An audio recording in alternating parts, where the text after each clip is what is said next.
Define my travels as you can. That's what I hear the song says. Hello, everyone. Welcome, all the wonderful GOG peoples. I hope everyone is doing well out there. Welcome to episode 18 of Pen and Pixels on a Tuesday, January 26th, 7 p.m. Eastern, 12 a.m. GMT. I am your host, Arvin Elleron, and you guys are actually lucky, assuming that you wanted to actually see me stream, because about 20 minutes ago, I went into a panic because my microphone was not initializing. And I'm like, why is my microphone not initializing? And I was getting no sound at all. And I was like, okay, this is not an OBS thing. And I do not have a USB microphone. I've got one that's rigged through a mixer, and it's plugged directly into the computer through a line-in jack, so it is not a USB. And so I'm like, oh man, I'm like clicking all these things, and then I see there's this one button on my mixer, which goes from, let me see it, control room to tape. So apparently I had been for about 10 minutes being annoyed at a tape machine. So I was just like, come on, you could, what blood, son of a, you know. And so apparently if I had been recording it on tape, that would have, picked up the noise just fine. But nothing else is being picked up. So I press a button and that's that. But anyway, I am with you. It actually works now, thank God. So in the land breaking all kinds of land speed records, I managed to get myself all geared up and ready to go and to be with all of you wonderful people here today as we continue on with 80 Days. Just a quick reminder, if you guys haven't already done so, please make sure to follow everyone at the stream on the stream team. Really a lot of wonderful streamers. It's fun to be a part of this team. Thank you to Outstar for her lusty Argonian maid experience. I'm a little troubled that every time I pick up after Outstar, there's more and more people being added to the group, like more and more people. So every time you move forward, there's like 5 naked people running around after her, 6 naked people. Like, I never really thought the vampire apocalypse was going to consist of an Argonian and then 35 people off of the set of Twilight running after somebody. But apparently that's what the apocalypse looks like in 2016. Anyway, thanks to Outstar and thanks to everyone else. And I hope you guys are doing well. And thank you so much for being here. Tonight we are continuing with 80 Days. And we're going to continue on with that game. The plan is for me to continue that game for at least, today and then until I finish it. So today and then possibly next session as well. I'm trying to stretch out a little bit because I would love to get the chance. I've talked already. I asked about it and people said it was okay from the team. I would love to get the chance to stream the Agatha Christie game that's coming out in early February. So I'd like to stretch it out at least where I could get to that, because after I finish the Agatha Christie game, then we are going to do Wasteland 2, and that's going to be all Wasteland all the time. And so since I'm not looking forward to like 25 years worth of, Wasteland 2, don't get me wrong, I'm looking forward to the game, but oh my goodness, we're going to be the Wasteland 2 show for a long time. So before that happens, I want a couple of smaller ones leading up to that moment. So that's the idea. If you finish it, but what if you fail?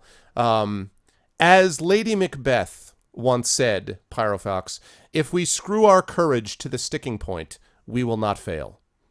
And that's the way I'm looking at it. I'm screwing my courage to the sticking point. That's what we're looking at. What's up, Law? So hopefully you guys will enjoy being along with me for the ride. And actually, let me get rid of that. Let me turn on that. There we go. Good to see everyone today. I hope everyone is doing well. And I should point out, by the way, I am wearing today my 11th hour shirt.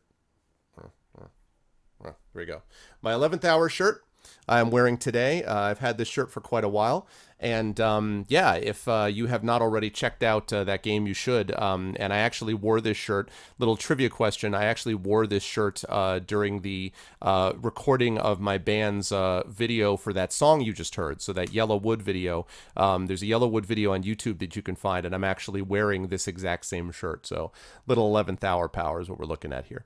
But that's the shirt that I'm wearing. And I'm looking forward to some 80 Days Magic. So with no further ado, I think we should get... And I'm sorry, one other announcement I want to make. Thank you, Dimron. I want to make is that tonight, after my stream, Retrograde Tom is going to be picking up things for you guys with Legacy of Kain Soul Reaver, and I'm going to be back on my channel at 10:30 Eastern, which is 3:30 a.m. GMT for 2 things. Number one, I'm going to be on the channel for to hang out with all of you guys as we play Day 2 of Undertale, so that should be a lot of fun. And then secondly, a very special session tonight because this is the semifinal, the first semifinal of Arvonaut Idol. And so you can join 4 contestants who are going to be competing, and you will get a chance, if you are in my chat, to vote on which of the 4 stories you like the best. I'm going to be giving them a flash fiction prompt. They're going to have to write a story within probably 90 minutes. I'm going to give them, and then when they come back, I'm going to read those stories, and chat will decide who wins and who loses. The top 2 vote getters will move on to the final round. So since you guys know I'm all about story and narrative, especially on this show, if you guys are interested in that, then make sure to check that out tonight, and I'll talk about that a couple of more times. Okay, with that said, Undertale tonight for EverQuesting. It's all right, man. You got here. So yes, it's probably going to be 90 minutes, I think, Dragon, but that's the maximum. So Dragon Spear is one of the contestants tonight. And in fact, I should say, by the way, that I'm going to be adding in an alternate because unfortunately, Pyron Jade, who I know is a favorite of the community here, is not feeling well, so she's not going to be able to do the semifinal tonight, and she was not available on Thursday, so she had scheduled this night, and unfortunately, she's just not feeling up to it. She's okay, she's just not feeling up to it, so she's not going to be able to do the semifinal tonight, so we are going to have an alternate, and one of 2 alternates are actually going to be involved. I'm in touch with both of them, so one of the 2 alternates is going to be jumping into her place, but it will be Dragon Spear, it will be Classicore, it will be Zeta Shade, and it will be one of the 2 alternates, which I will announce tonight. So I think, isn't it tonight, Dragon? Maybe it's Thursday. Maybe it's Thursday, Dragon. I don't know what the time is. Maybe it's Thursday. Let me take a look. Hold on. Before I freak Dragon Spear out, let me check and make sure. No, it's not tonight. I'm sorry, it's Thursday. Sorry, Dragon. Sorry. It's Kilobyte tonight. Sorry, Dragon. I'm sorry. It's Zeta Shade, Kilobyte, Classicore, and Pyron Jade. And as I said, Pyron Jade unfortunately had to drop out. Sorry, Dragon. You're on Thursday. Fear not. So anyway, yeah. So we will have a replacement for Pyron Jade, and that will be happening tonight at 10:30. Okay. Sorry, Dragon Spear. Okay. Now, with that said, let's get into the game. Let's get into some 80 days, and let's get the job done. So it's Thursday at 9:30. Yeah. Thursday at 9:30, that's correct. All right, people, the time has come. Let us move into 80 more days. Let's do it. Can you join Arvonaut Idol? Sorry, Law, you needed to submit something to me long before this, my friend. We have alternates for that purpose. You could have, though. Why, you little... Yeah, exactly. You could have before, but we will do Arvonaut Idol again, assuming that the response is good. Okay. Lovely. Wonderful, and away we go. Yes, Inkle, Cape Guy. I get it.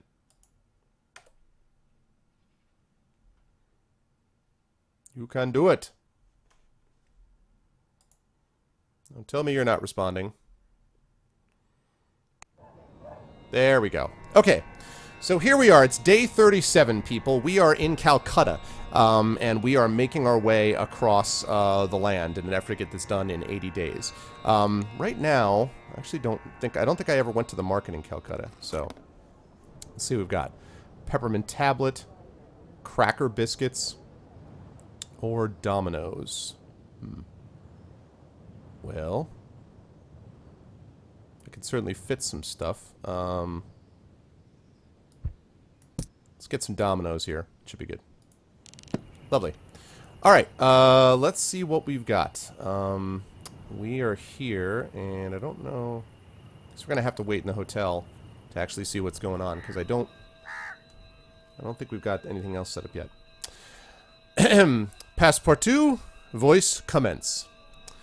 Calcutta was an industrial city which had built its wealth on opium, textiles, and indigo, but that was not to say it was uncultured. The chai shops which I passed by were all thronged with affluent baboos and behenjis discussing poetry and literature, and the sticky subject of Indian independence. It seems there was discontent brewing in several places, and I wonder if we would be able to avoid all consequences of it. Where is the most dangerous right now? I asked, and a woman nodded. I hear the mountains to the east are teeming with separatists, she declared. They mean to attack Chittagong. I returned quickly to Monsieur Fogg. Okay. Let's explore and get some routes forward, shall we? Ah, nice. Well, god damn it. I was going to go to Chittagong, too. See, look at that. That right there is what we're talking about. Although that's actually pretty far out of the way, but... I walk these streets a while, discovering the possibilities for how we might make progress.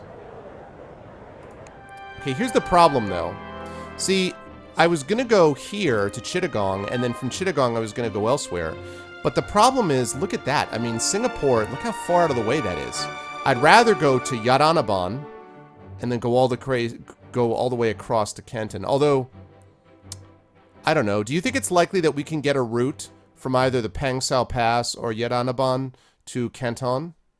Because I guess we could go down to Singapore. I mean, I think we could probably make some money off of Singapore, too.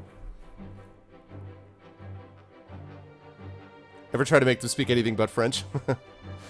Because I feel like, it seems like that's a long way out of the way to go down here, you know?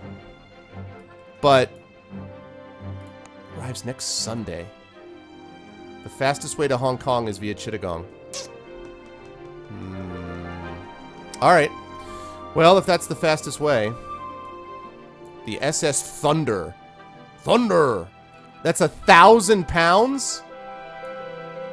Damn, son. 1,000 pounds? Wow. Alright. We are going to have to make some serious coin, people. We're going to have to make some serious coin. Alright. We're going to do it, though. That's what we're going to do. So we're going to wait. Oh, it's 470 down there and... Okay, okay.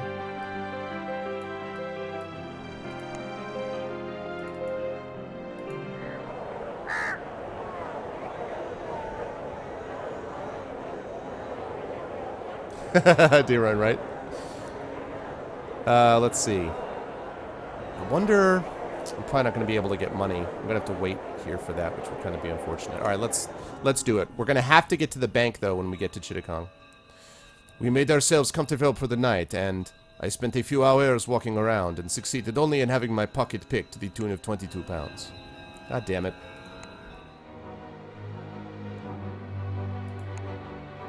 All right, here we go. Wearisome route, but the traveling cloak from a gentleman traveler set should make things easier. Let's do it. SS Thunder! Thunder. Thunder. Thundership. Ho! The SS Thunder, the Apcar shipping line, had, 10 years previously, set the record for the fastest journey between Singapore and Hong Kong, and Herr Captain promised a journey of 10 days rather than the usual figure of 12. I do hope you're not spending too much passepartout. That money has to last all the way around. I mean, I'm doing my best, Fogg. Another victim of the Madras head smasher found dead.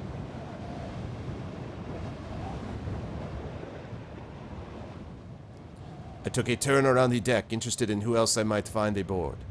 Captain Ong Ali was a dashing fellow with merry eyes who had run off from his family and joined the merchant navy in Singapore at a young age. The ship was crewed by Lascars, a mix of Indians, Singaporeans, Chinese, and Malay who all spoke an entirely incomprehensible sailor's dialect, which I found utterly fascinating. I endeavored to pick up as many words of the odd patois as I could on our voyage. Early on the first day, we stopped at the port of Chittagong to take on more passengers. Then the captain blew the whistle long and long. Full speed, he declared. You'll see. Let's tend to Fogg. Your attentions are much appreciated. Alright. We dined at the captain's table. He made his toast and then asked Monsieur Fogg outright whether he was an opium trader and I his factotum. By the way, guys, notice halfway through. So we're halfway through day 40. So we'll see. My biggest concern right now is money. We got to get some coin. I leapt in to deny this accusation vehemently, committing rather a branch of etiquette in the process. Captain Ong guffawed and commanded our glasses filled once more. It is a profitable business, he advised. A man can make his fortune in opium if, and he addressed the last to my master, he is not squeamish. Morals are not squeamishness, I replied coldly. The opium trade profits through addiction and exploitation. Men and women choose to become addicted. Captain Ong disagreed calmly. I believe in freedom. The people of China are not children, that we need to mind them like an over-anxious parent. Monsieur Fogg gave me a quelling look before turning to the captain. Your business is your own, Captain Ong, as long as you conduct me to Hong Kong in 10 days as agreed. The captain raised a glass. Fear not, Mr. Fogg. I have anxious customers awaiting my cargo, after all. Relations with Fogg have deteriorated slightly. Sorry, dude, I'm not going to support the opium trade, alright? Plus, my character's now presentable, so... What do you think about that? Yeah, that's right. Let's converse. Greetings, my dear madame. Tell me of Paris, Passepartout. Actually, I'd like to ask about Hong Kong. It's easy to lose oneself in the open domes of Hong Kong. Beijing can be reached for Hong Kong among the Beijing Express. The fare is extortionate. From Hong Kong to Singapore. I am not entirely sure, to be honest. Okay. Oh, Domino's. Nice. Nice, Domino's. All right, Singapore. Because we're going to Singapore. Handheld mirrors from Singapore. What about San Pedro? Okay. What about San Francisco?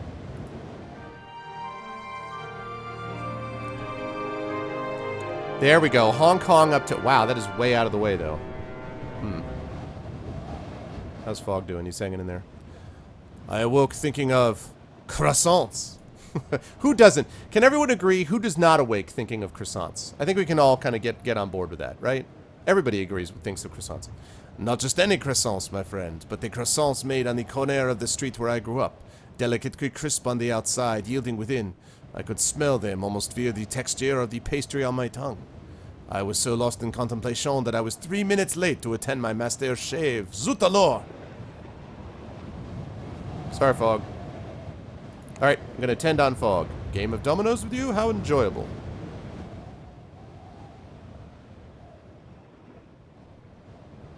I awake thinking of wanting to sleep more. The Lascars who made up the crew seemed to find me an object of great curiosity. I found them curious in return.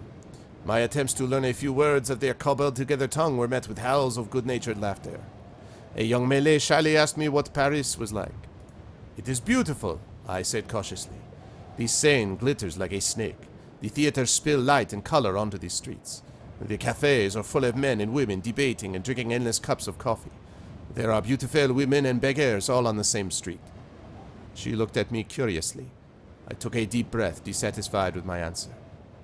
It is much like any other place, I said finally. It is glorious and terrible, and words are incapable of truly describing it. Amen, Passepartout. Amen. Let's converse. Greetings, Captain. Well now, Passepartout. Hong Kong to Yokohama. I don't want that. Keep asking me to Hong Kong. I'm going to Singapore. How do you deal with nose hair? How do you deal with nose hair?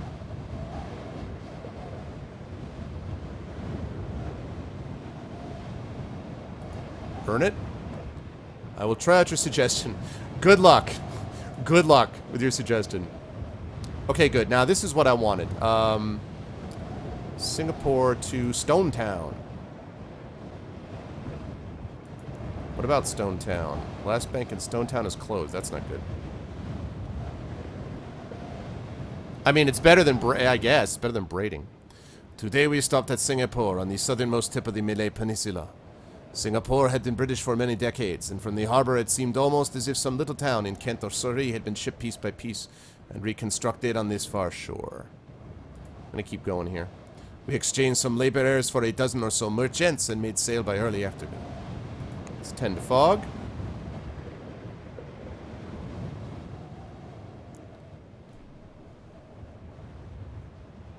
What I want to know is about braiding it. Was that ever an option? Did anyone ever braid nose hair? Because I think that's troubling. I'm just saying, it might be a little troubling. Maybe just a bit. The captain was on deck in the afternoon as I took a turn. He seemed to hesitate for a moment before he approached, and abruptly said, "My brother is an opium addict." "Your brother?" He looked around to make sure we were not overheard before nodding. "My family is from Shanghai.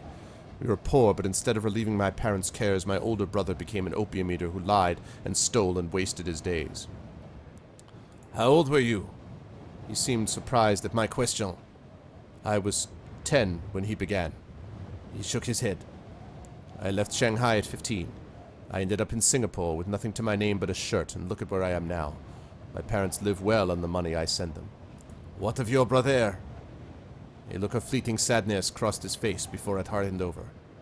"I do not know. Dead, probably, if not begging on the streets. He took a shaky breath. I have not talked of this for many years, but I wanted to tell you this, monsieur. Things are not so simple as you seem to think. Captain Ong bowed stiffly, and my thoughts flickered between the captain's story and the chest of opium even now in the cargo hold. But I didn't say that these people were to blame. I didn't talk about that. In fact, I said the opposite. I didn't say anything about the people being weak. I said that they were exploited and taken advantage of, and that's true, including this dude's brother. So, it's not about simplicity, it's about how opium is bad. Opium's bad, people, okay? Yeah, let's tend to him. Oh, I couldn't attend to him in time. We hit a squall today and were confined to our cabins. I could hear the sailors shout to each other outside as the ship pitched from side to side. Monsieur Fogg, in an uncharacteristic display of humanity, was noisily sick into a nearby bucket. I whisked away the bucket wordlessly and replaced it. My master was mutely, if undemonstratively, grateful. Relations with Fogg have strengthened slightly. There we go. Well now, this journey is proving more tiring than I expected. Gotta attend to Fogg! I feel well cared for. Gotta care for Fogg! One of the Indian laborers was lying limp in the corridor outside our cabin. Hello? I asked doubtfully, and he moaned. He looked feverish, clammy, and rather warm to the touch. I called one of the crew to attend him, and watched as he was shouldered away to his cabin. The steward, a wizened Indian of indeterminate, weather-beaten years, clapped me on the shoulder as thanks, and in his disjointed tongue promised to care for him. Or at least, so I assumed. In fine form, we must make haste. Doing it! Alright, you should be good for now. If I get another chance to converse, I will. Fair enough, yeah. As painkillers, Tame Abel, but not as, you know, opium addiction was a big problem at this time. The ill laborer was walking in slow circles about the deck when I came up. He looked over as I walked past, and I greeted him with a wave. He gave me a glare. I was to take up a job at a Napcar warehouse in Hong Kong, but now they think I will not be able to work well. I have no job because of you. He turned away, and I fled the deck rather unceremoniously. Sorry, bro. Next time I'll just let you die. Alright, let's converse. I'm at your service, Monsieur Fogg. Let's talk about money. Are we for money? We have enough for the moment, I believe. Dominoes, that'd be most entertaining. His well-being improved greatly, and Hong Kong. The SS Thunder from Calcutta connects in Hong Kong with the air journey to Yokohama. Okay. Alright, people. Hong Kong hype. We reached our destination in the promised 10 days. Quite a miracle, and one that Captain Ong was clearly proud of. He shook our hands with great gusto as we disembarked, his eyes dancing. Good luck, he called as I looked around the crowded, colorful harbor of Hong Kong.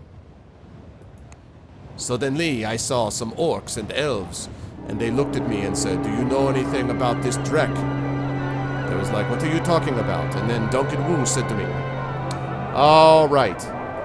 Before we do any of that, mark it." Oh my goodness, a rifle. Well, snap. All right.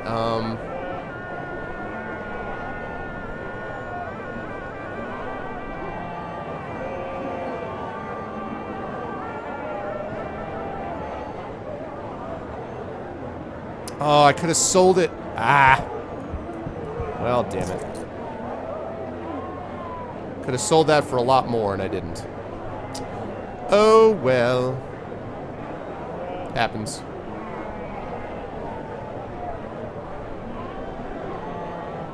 Part of the heavy storm set.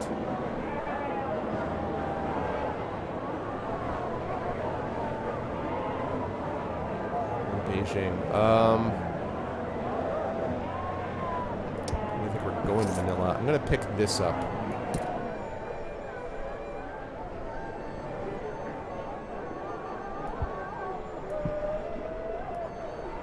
Okay, let's see.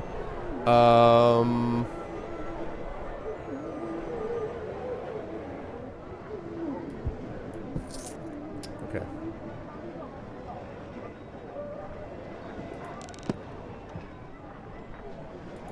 Alright, let's plan.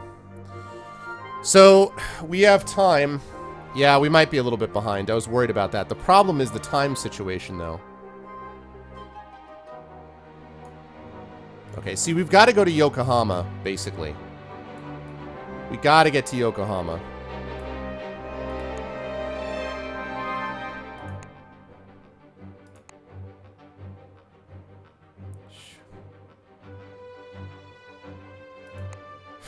Okay, we're gonna go to Yokohama. When we get into Yokohama, we have got to we got to stay there and get money, though. We're gonna have to do that. There's nothing we can do about it.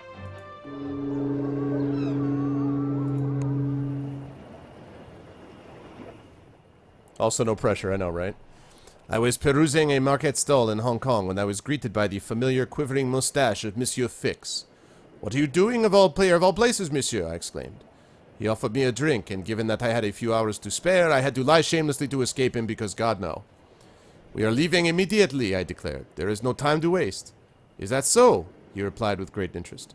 "And where are you going?" "It is my master's decision," I replied cagily. Fix nodded. Of course. Well, perhaps we will see each other again." I agreed that I hoped so and scurried away, although I fancied that I saw his darting form out of the corner of my eye more than once since then. Yes, I noticed that. Fog. Here we go. Airship time, people. Woohoo! We are on the Final Fantasy airship. The Jade Tiger was an old mud-class Persian airship renovated with Chinese colors and fittings. It was painted all over with Manche's luck symbols, swastiks, stylized bats, and coins. We climbed aboard, ready for the journey east. Let's converse. It's your wish, Master. We have enough cash reserves, running somewhat low. We should find a bank. Yeah, we're going to have to do that. Are you pleased with our progress so far? Day 49, I believe. We must keep going.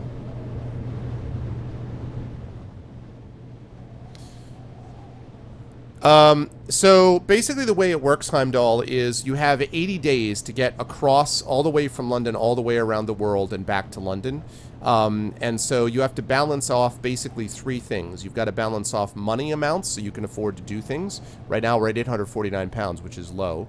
You have to balance off Fog's health, which is right here, and obviously time. The problem is I'm a little behind schedule, but I may have to spend a day or two in port because I'm going to have to be able to,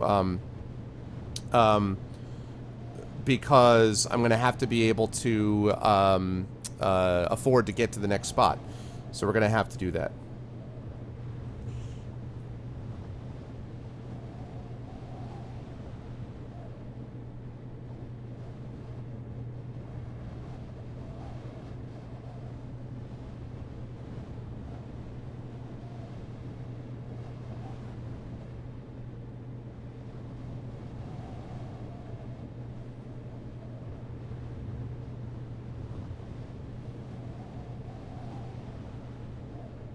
Alright.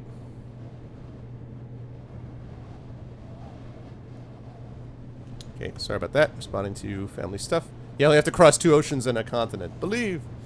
Let's see. I bowed low in courtly greeting. She looked at me quizzically and then asked a series of questions in Chinese. I did not know enough of the language to identify a particular variant. An English-speaking crew member was summoned, her tool belt hung with rope, bolt cutters, and climbing equipment. The captain says she expected you to speak Cantonese, she translated, because you were in Hong Kong. I speak several languages, I retorted. It just so happened that Cantonese is not one of them. The crew member rattled her bolt cutters at me. The captain speaks Cantonese, Mandarin, 3 dialects of Manchu, Russian, and Arabic. Are any of those known to you? I am afraid not, I conceded.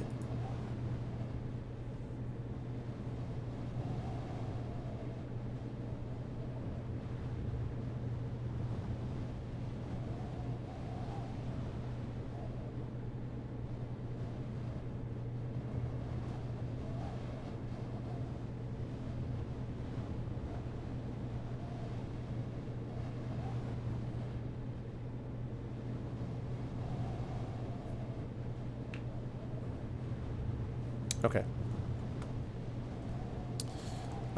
The captain, for all her delicately arranged hair and grace, looked thoroughly exasperated and stalked off in a huff. Thanks, Sharon. I'm glad to see the hope is real. The hope and faith is real. And Arxena, too. The crew member chuckled and stuck her hand out at me. Song Zhuying. Looks like I'll be looking after you and your master this trip. Let's see. Madame Song? I ventured. Song Zhuying shuddered. Song Zhuying is fine. Try not to mangle it too much, Passepartout. Her pronunciation was, of course, flawless. Merde! Relations with Fog have strengthened. Good. I think you're okay. I'm going to wait. Copenhagen bomb threats continue.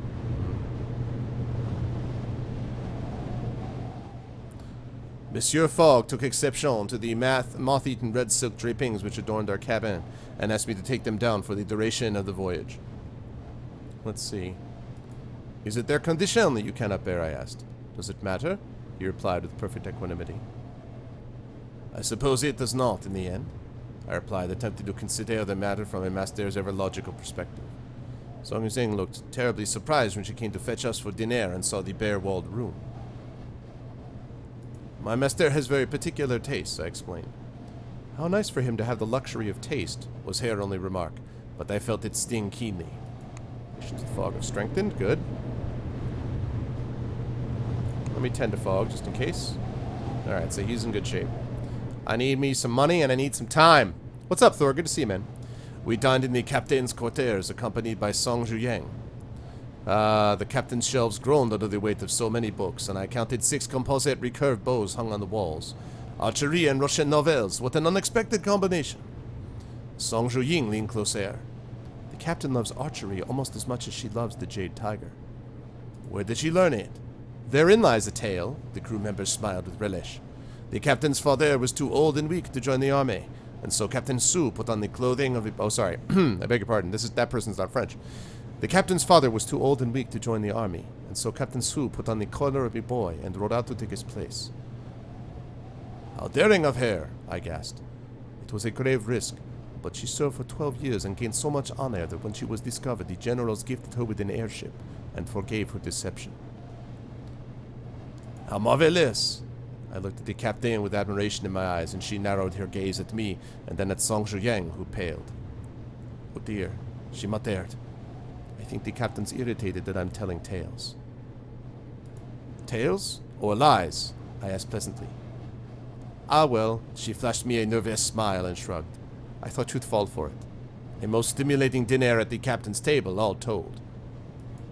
You think so, Jedi? I don't know, we'll see, man. I haven't delayed much. I have not been caught up too much. So, we'll see. We tethered at Yokohama in the early afternoon. My eye passed lightly over the slope-roofed buildings, carriages, and bare cherry trees. I made a particular effort to thank Song Zhuyang for an entertaining journey, for she had been an excellent, if fanciful, translator, and had taught me a little Mandarin after hours and below decks. Think nothing of it, she advised, shaking my head with my hand with her calloused one. Good luck. Ready Passepartout? My master called. Of course, monsieur, I replied eagerly, and followed him onto Japanese soil.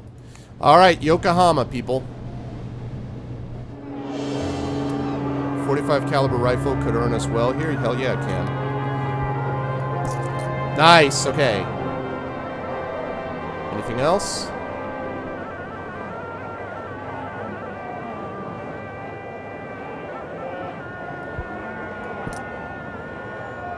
We're not gonna buy that. Okay, bank. We gotta take 2 hours. Monsieur Fogg looked quite resolved. We must once again make a demand upon a bank, I fear, he declared. I regarded the bank as we entered. It was a small affair, but efficiently looked after, and we were quickly seen to. You want to make a withdrawal? The manager asked. You may have to wait a day or two. I don't think I can afford Monday, because it's Thursday today. That's too long. It's going to have to be 700 pounds. We require 700 pounds, I declared. The manager made a note. I will need to talk to the London branch to confirm, you understand, he explained. The funds will be ready tomorrow morning. My master shook hands on it, and we left the bank. Alright, so I gotta go back to the bank tomorrow. I feel like that's the only thing I can do, honestly, so I'm gonna explore, because we can't do anything anyway, while we're waiting. Vanilla to where? Yeah, that doesn't help me. I need to go east. There we go! Where is that going? Where is that going? Keep on going. Keep on going. Keep on going. Nice. That gets all the way to Canada, I think. It was hard to believe that Yokohama had only relatively recently opened to foreigners.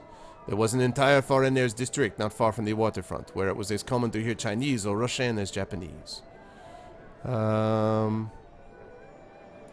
There was a melding of cultures and clothing styles. Russians arrayed in their rich colors, hoop-skirted British ladies lately of Bengal or Singapore, Americans who had adopted the coat-like haori over their shirts and trousers. I noticed a Japanese man watching the scene with a look of intense concentration and scribbling in a sketchbook. What are you doing? He jumped and let a smear of ink on the paper. He looked up, clearly irritated. Do you mind? He said, his accent an unholy mix of Dutch, French, and English. I am making a drawing for a woodcut. He was clearly a temperamental sort, so I left him to his work with a polite smile. I do not think he liked foreigners from his drawing of them. Probably true. Okay. San Francisco. 4,000 pounds? Oh, boy. Woo! 2 days. All right, we got to make some money, people. We got to make some money pronto. 4,000 pounds. Wow. With what remained of the day, I ran a few errands for the hotelier because I needed money. 70 pounds was not going to get it done. Oh my god, man. Really?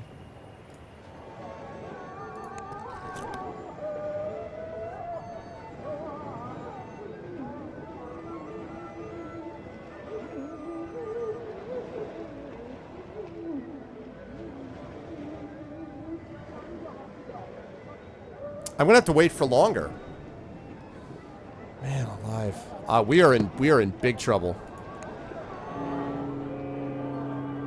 Funds from the bank. The manager wished us well. We need more than that. We need 2,000 more pounds.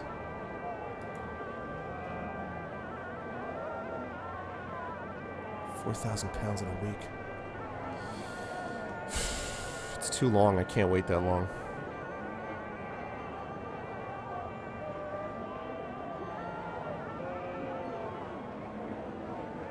The problem is, I don't know if even if I sell everything, you gotta buy one, get one free on massive ocean crossings. I was lying.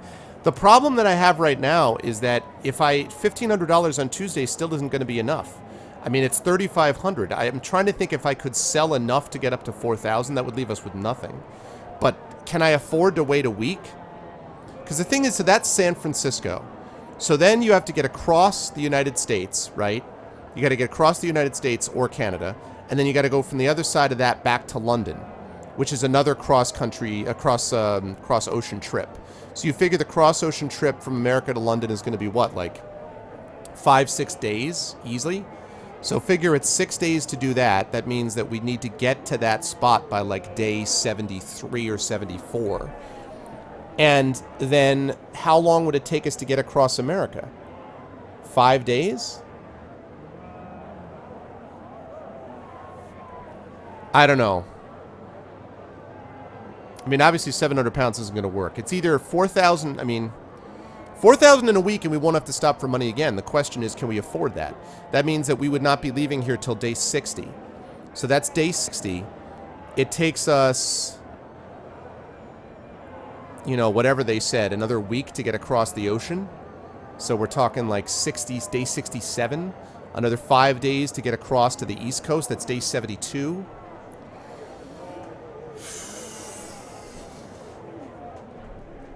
I don't know. I don't know that I can afford that. It's going to be real tight. If I wait and we get 4,000 pounds in a week, that means we leave here day 60. If it takes us a week to get across, it's 2 days to get across to Canada? Right. Is that what it is? 2 days to get across to Canada? To get across Canada or to get across to Canada? Because if it would take, I'm trying to think, like if it would take 5 days,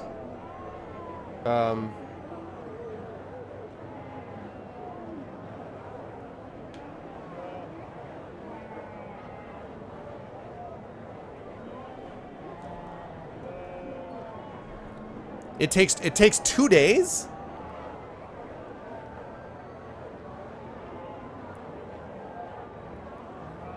It really only takes 2 days, really? Because I can't go check the map now because I'm in the bank screen. But that doesn't sound right. It takes 2 days to get from here all the way across the Pacific Ocean? Really? Is that all? Is it 2 days? I thought it was longer than that. I mean, if it takes 2 days, then it's worth the week.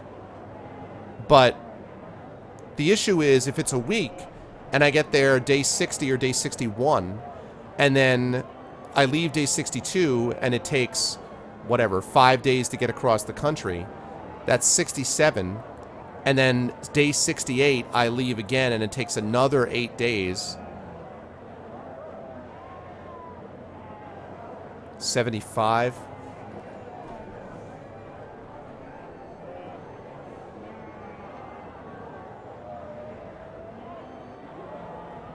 The thing is, I don't know what my other options are, because the only other thing I could do would be to leave on Tuesday.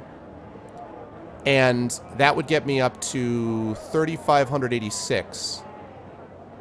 Then I'd have to sell everything in our suitcases. And even if I did that, I probably would only just get to 4,000 pounds. So I would have like $0 when I got to the other side, and I'd have to get more money anyway. See, Inquisitor. I'm going to wait. I have to wait a week. I don't want to do it, but I'm going to have to. The manager drew a sharp breath. I will check with head office to make the transfer naturally, he declared. I expect an answer in 5 working days. All right. Well, crap. 3. It's 80. 7. 97. 112. 18.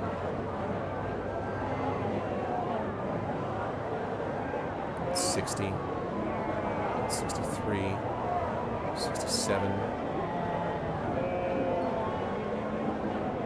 212, 13, 17, 47, 300. So if I sold everything, it would be like 350. I wouldn't have enough.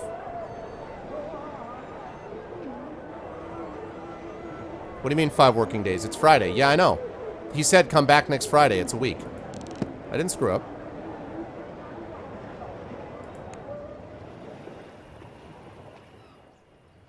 We had another 6 days to wait for a transfer of funds. We were still unsure whether we would wait. As night fell, I went to stretch my legs and took full advantage of some time away from my duties. When I returned, both my spirits and I fancy his were most improved. All right.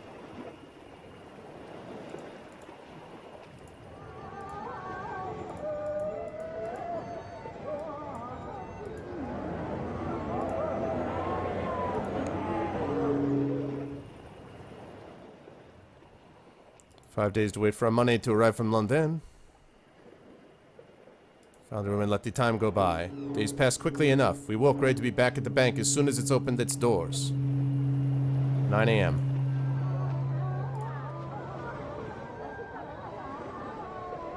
Just stay in Canada, yeah. Alright, here we go, people. Now it's all about haste. No, I can't afford... the point is, Pyro, I can't afford it. There's nowhere that I can travel from here that would get me any closer. That's the problem. Okay.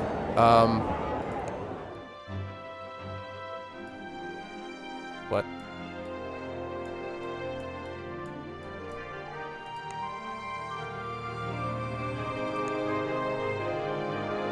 What?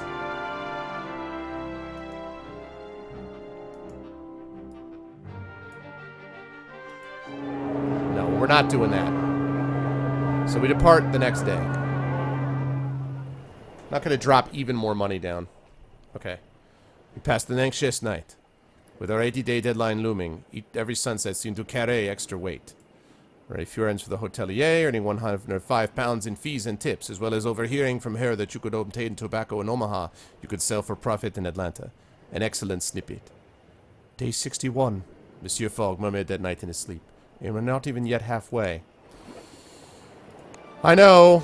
I know.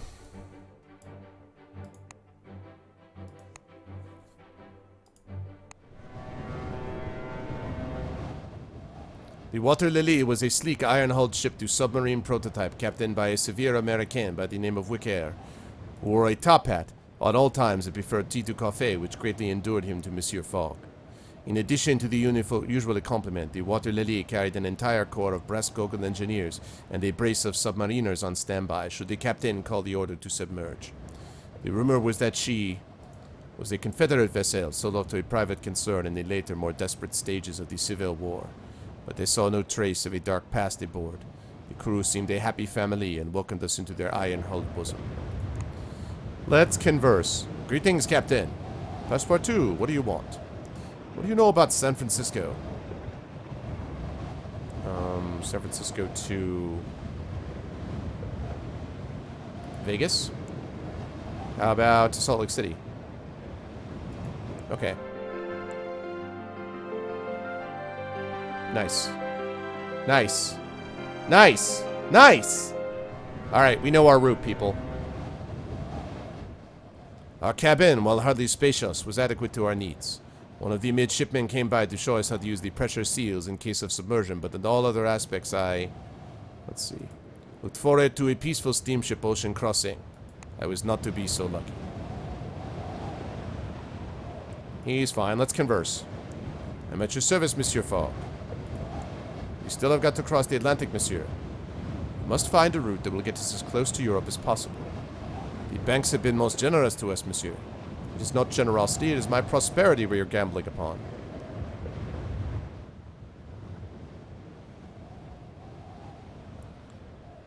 It's 14 days by ship? Well, then we're screwed. No, it was never going to be. It wasn't by air. No. So we're screwed, then, is what that means. We're totally screwed. But there was nothing I could do about it. I mean, I don't feel like I was delayed, honestly, until we got to Yokohama and I ran out of money. We didn't have any money. I don't know. The salty air blew cool and sharp against my face as I opened the door onto the top deck. It was painfully early, and the only passengers awake were a group of Chinese laborers hunched miserably near the stern. I paid them no attention, catching an unpleasant sound from one of their number. Lowitz reports, Austro-Hungary readying for war. I accompanied Monsieur Fogg to a game of whist with a family of American missionaries who were traveling back to San Francisco for a family wedding. My master began strongly, but Mademoiselle Loretta, the eldest girl, had a sharp eye and won several hands in a row. A new round was dealt. I noticed Mademoiselle Loretta slip a card into her sleeve. I blinked twice in pure astonishment and glanced up at her face, which was utterly calm, betraying nothing of the action of her nimble fingers. The minister's daughter was a cheat, and a skilled one at that. I filed away the knowledge for an opportune moment, couching her eye to convey that I had noticed her little sleight of hand. She blushed with all the manufactured prettiness of the accomplished actress, then raised one eyebrow in silent challenge. Our journey continued on. Not really inclined to attend to you at the moment. Celebrated adventurer Fogg now in debt, says Bank. Oh.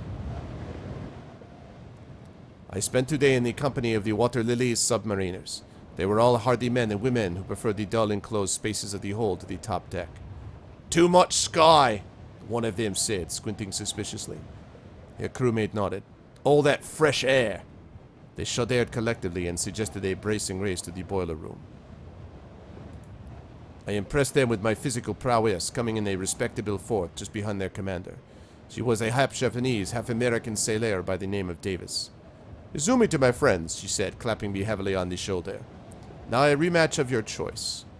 I shook my head. I am done for the day. And you are soft. We are just starting work. Oh, I actually hit the wrong one. Greetings, Reverend.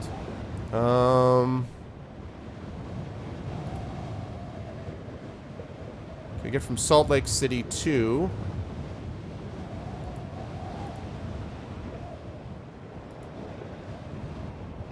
Alright, what about Salt Lake City?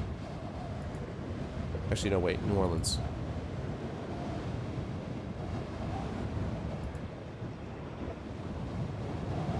And then New York to...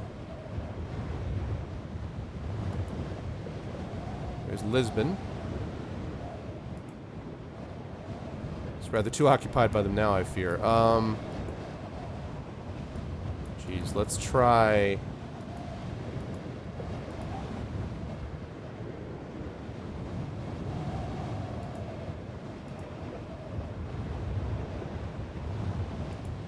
Giving us lots of options. How about Miami to...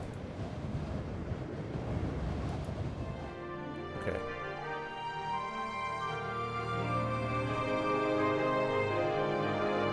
That doesn't help me. I need to get across the sea. I am so screwed. I was climbing the rigging.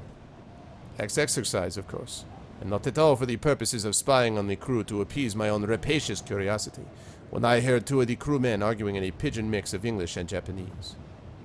I peered upwards, eager to match faces and expressions to the voices I could make out.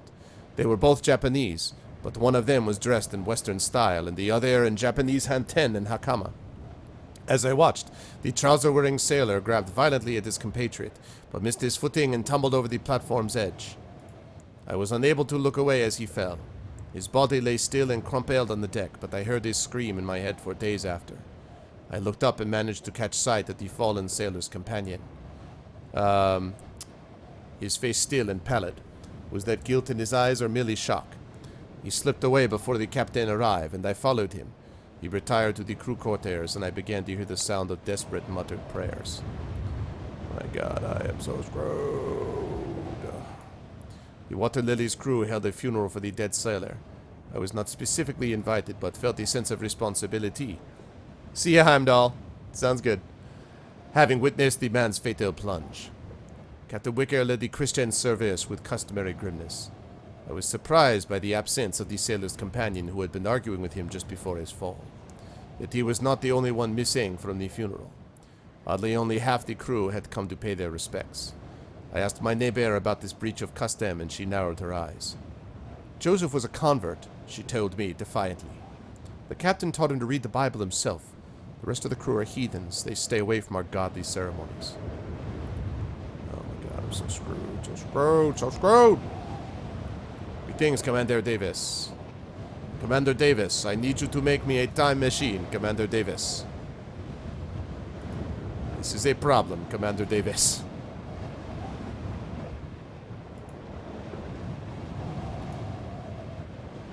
Commander Davis, I am in big trouble. Storm, too excited to write a proper entry. Suffice to say, we are still afloat. As we settled down for the night, I was struck by an unrelated thought. I have altered our let's see. Monsieur Fogg, the date time. I have altered their watch already. Sorry. I have altered our watch already, Monsieur Fogg replied calmly. Did you think I might forget? My master was, of course, correct. With an eye such as his, it was unthinkable that he might miss such a detail. We had reached the point directly opposite Greenwich where the hours we had lost in traveling around the Earth were added back. A whole extra day. Whole extra day is not gonna matter.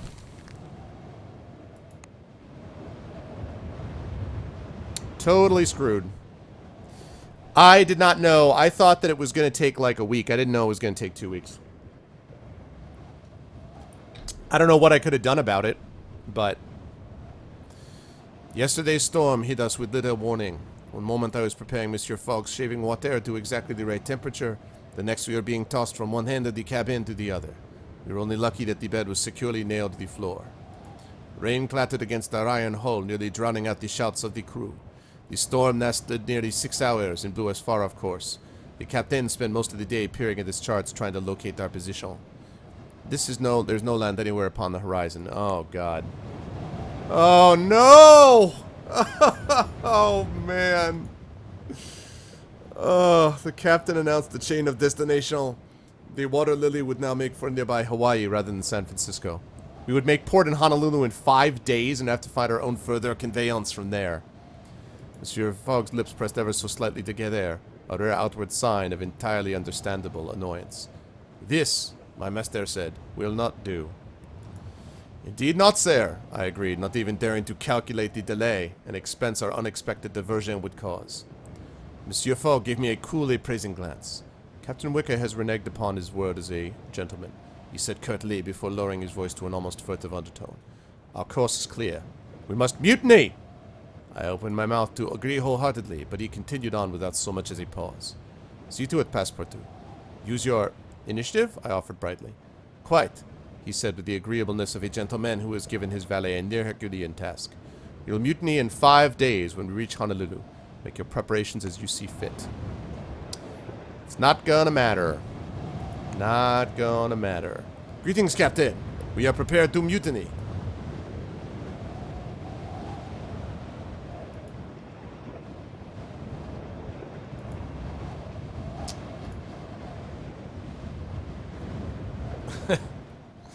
I know, but the beaches, I know. Oh my god, man. My task was clear. I was to foment mutiny aboard the Water Lily. I decided to begin by exploiting the crew's animosity towards one another. Divide and conquer, as Sir Dear Mama always counseled. Gossip and rumor would be a good way to start, I thought, though such subtleties might also be lost in a crew of sailors. So I decided to gossip about the captain planning to forcibly convert all the Shinto crew when we reach port. Some of the younger members seemed alarmed, but others merely laughed off the possibility. This is awesome! Setting up a mutiny, not that it's going to actually matter. Greetings, mademoiselle. What do you know about Honolulu? Honolulu Pamp Moresby? All Frenchmen like you. You're all charming, handsome rogues. Pray for all of our souls, huh?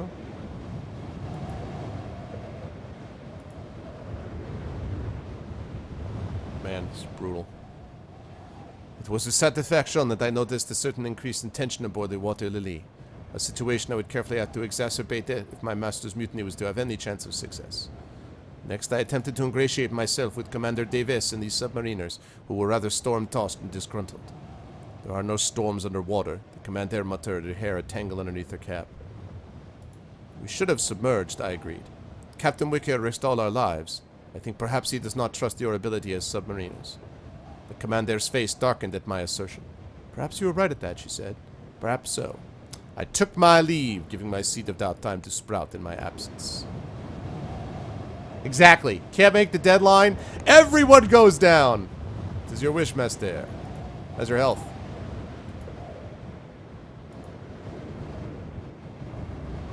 Man, I don't know how I got this screw. I mean, wow. Really, Edgy?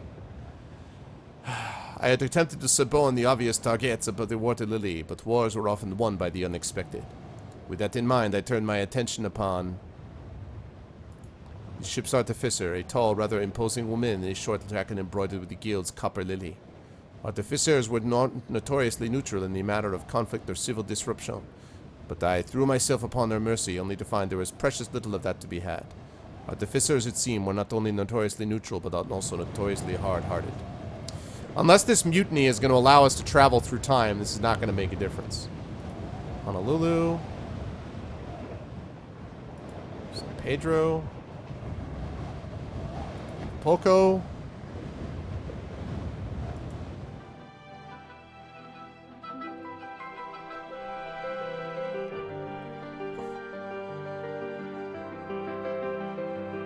Wow, that would have been nice.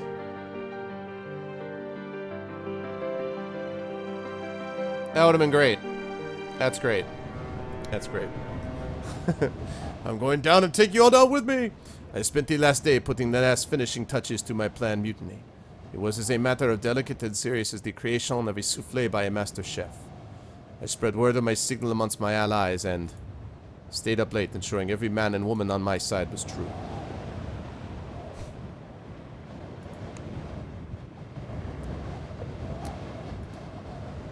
Okay, Acapulco. London.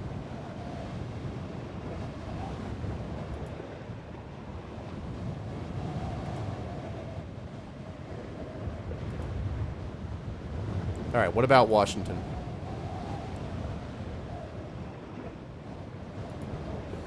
So going to Washington, huh? Atlanta. I'm getting information about everything that I possibly can. I don't know forever. Probably not, which is sad, because that'd be really helpful. Ponta Delgada. Probably not, I'm guessing. Freaking good lord. We reached Honolulu in the dark. The captain took a small skiff into the harbor with a few of his officers, wishing to inquire about the repairs before putting the Water Lily into dry dock. Monsieur Fogg watched the boat for a long moment. "Now is the time," he said crisply. "I trust everything is in order?" I assured him it was, and he nodded, having expected no other response. Let us hope so. With that, my master retreated to his cabin, and I called the signal to arms. The Water Lily erupted into chaos. Everywhere was the clash of sabers and pistols. Now and then I heard the shriek of the officers' sonic weapons. But I was not alone. The half of the crew that followed the Shinto crew fell in behind me, lit with the desire to teach their Christian crewmates a lesson rather than mutiny. But their anger helped stoke the fires of rebellion. The Chinese laborers poked their heads out of the cabin at the noise and confusion, but seemed to decide upon a policy of detached observation. I was only grateful they did not intervene against my band of mutineers. The submariners, led by Commander Davis, emerged quietly. There was a long, terrible moment when I wondered at their allegiance, then Commander Davis caught my eye and nodded. "We know when it is time for change," she shouted, driving back any stragglers loyal to Captain Wicker. I saw Mademoiselle Loretta tip up one of the loyal officers out of the corner of my eye. She tipped her bonnet in my direction, a gesture of respect from one player of the game to another. The whirl of the bateau took me away, but not before I saw her falsify a magnificent feint and block the gangway to the navigation room. By noon it was clear that all our efforts were for naught. God damn it. The mutiny did not have support and numbers required to defeat those who had maintained their loyalty. Captain Wicker and the other officers returned just in time to smother the last flames of rebellion. My master and I were trussed up and set off on the port of Honolulu. It was only due to Captain Wicker's good grace that we retained our luggage. Our mutinous comrades were not treated with such leniency and were thrown unceremoniously below. That was, Monsieur Fogg said with icy precision as we stood upon the strand of the volcanic island on which we found ourselves, rather badly done. Well, damn it. Fortunately, I could not disagree. Awesome. Day 73, great. How many days, though, is this? Arrives Monday.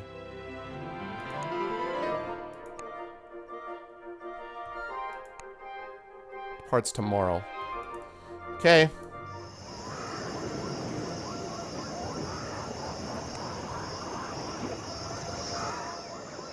It was as though Honolulu lived in one indrawn breath, a wheeling swath of sky, white waves, and pristine sand bounded by black volcanic bluffs.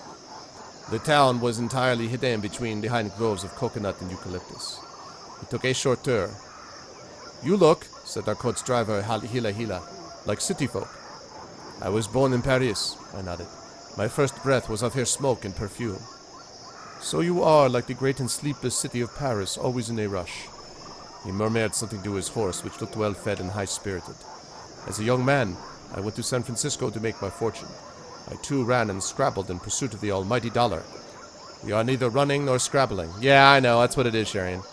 I needed to get more people on my side. I didn't do it. I screwed up with the artificer. I should have tried to get the Chinese laborers on my side. Our adventure thus far had been somewhat harum-scarum. It was growing tiresome, and here we were with still an ocean and a half to cross. "Do you not wish the freedom to exhale, Passepartout?"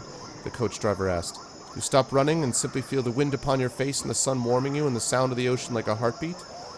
"I will take my moments where I may," Hila Hila agreed.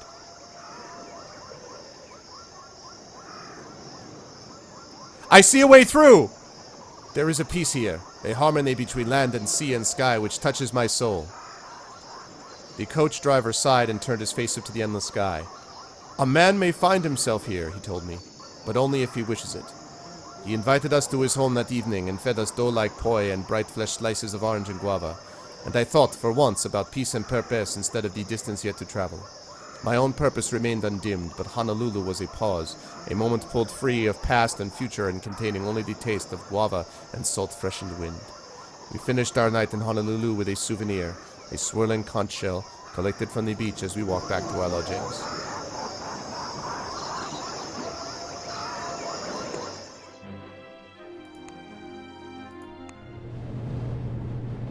I was hoping I was going to get to stay in Honolulu. I was hoping that I was going to get to stay in Honolulu. It'd be like an alternate ending.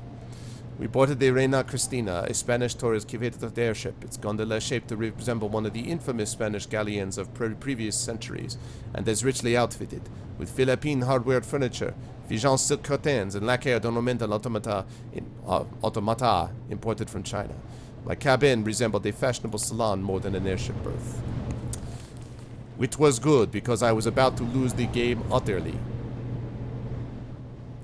The captain of the Torres Quevedo type airship swapped the Spanish flag flying for the proud to Hawaiian colors. That's what I was trying to do, Thorg.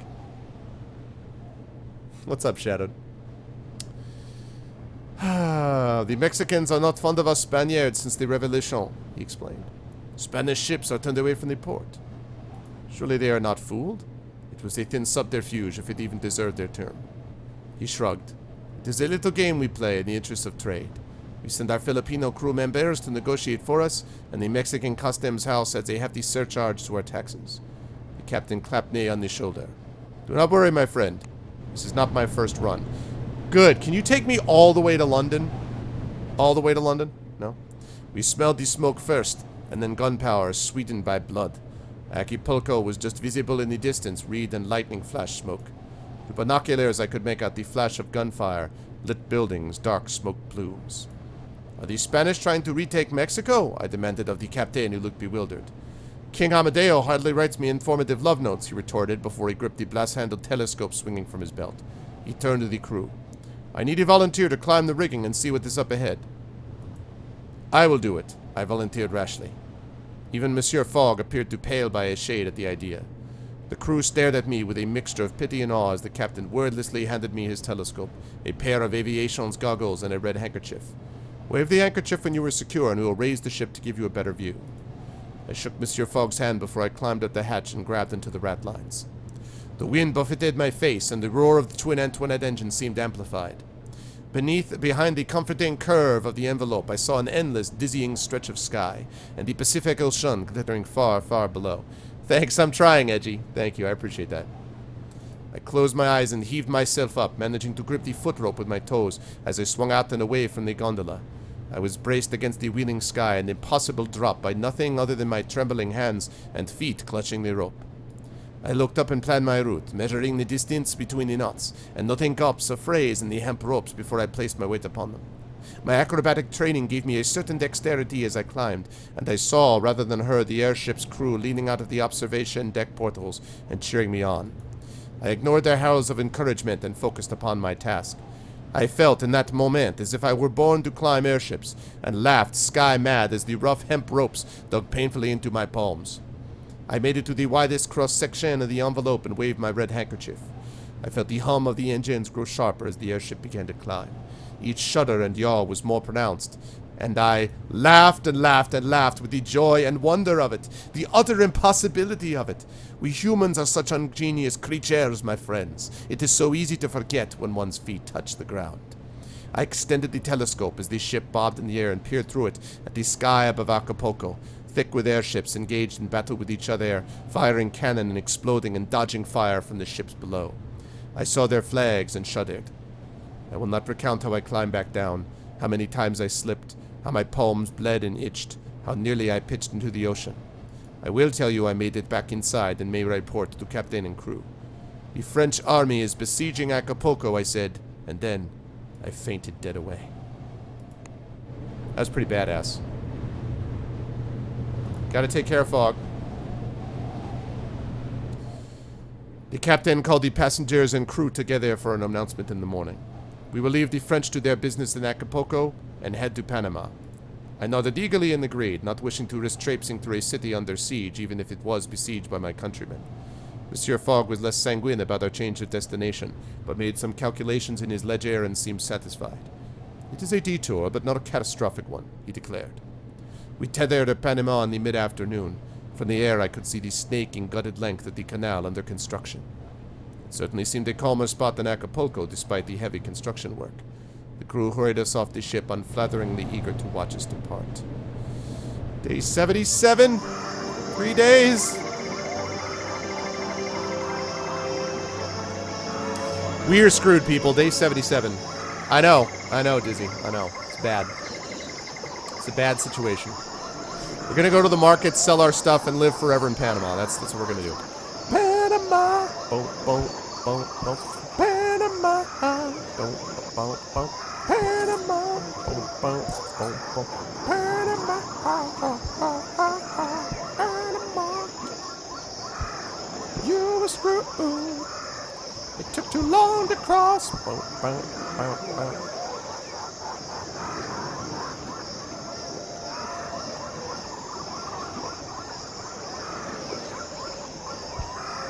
I don't know what the point of this is. We're not gonna.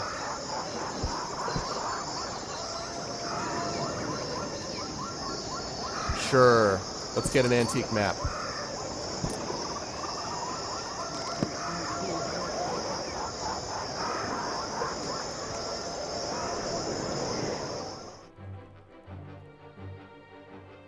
Just adopt a different identity and flee that debt. Exactly, exactly. That's how I feel. Panama City seemed a town perpetually on the edge of disaster. A great number of the inhabitants had emigrated to California during the gold rush 20 years ago. The 49 heirs, as they were called, had left empty spaces which were quickly filled by new immigrants, creating a multiracial polyglot society. I admired the Panamanian spirit and wished to live here forever as to avoid the inevitable defeat. The town was a bricolage. Yeah, I know, exactly, right, E-Keg? Exactly. Of course, there was the canal. The French had bought the rights of construction from the Colombians, but now the rumor said the Haitians ran the place, with the help of, so the local rumor went, the blood-drinking voodoo machines they used to dig up the canal.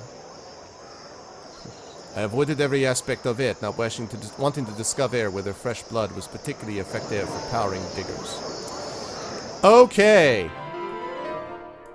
Are you joking? How is this getting me across? No. I don't... What? No, no, no, no, no. It's not gonna help. It's not gonna help. Oh my gosh.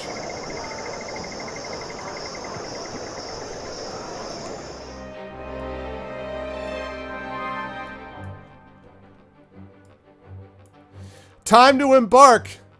Oh, Acapulco! One could hire a caleche to travel the length of Central America, around which a good quality road had been established. There was only one curiosity. There was no driver. The carriage ran itself on a system of wheels, cogs, and leather straps. What if we encounter an unexpected obstacle? I demanded of my master. Or a gap in the road? What happens if we have 3 days to go across the ocean? I am confident the makers of this device will have considered that, he replied as he stepped aboard. Come! Would that I shared that confidence, my friends. Fogg said to have crossed the date line, but will extra day be enough? Nope! On the map, the road to Acapulco seems to trace a hairline route along the curve of Central America, and I half expected the caleche to teeter left and right between the Pacific and the Atlantic Oceans. But the carriage was soundly made and hardly rocked at all. Exactly, Sharian. Exactly. I'm hoping that I'm going to get there. I'm going to demand that I'm a French citizen. They'll pick me up on their airship, which is somehow powered by the speed of sound, and we'll get back to London. I don't know. I'm grasping at straws here. This bet was lost. This freaking wager was lost when it took 2 weeks, when I thought it was supposed to be about 4 or 5 days. The carriage, let's see, the steering was automatic, another plus since I did not want to take responsibility for driving at such speed. A gauge installed by the crafty builders of the mechanical horse showed the distance to our destination, as computed by the remaining steam pressure in the engine, which I realized meant that, should we be hit by unexpected delay, we might well run out of oomph before reaching our destination. We rattled along in this contraption, my master and I, for once absolutely alone. It was day 77. We had barely 100 hours remaining to reach home. I conversed with Fogg and explained that we were screwed.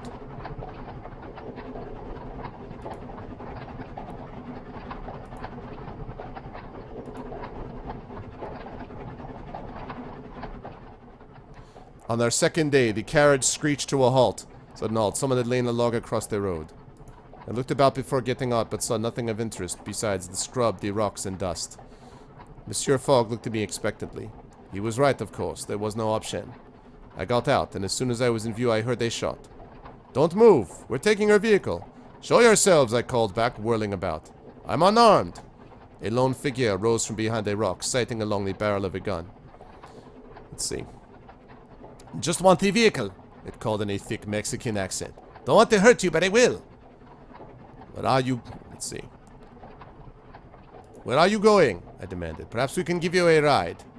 The figure took a few tentative steps down the hillside, and that was when I noticed Monsieur Fogg creeping through scrub around the back of the caleche.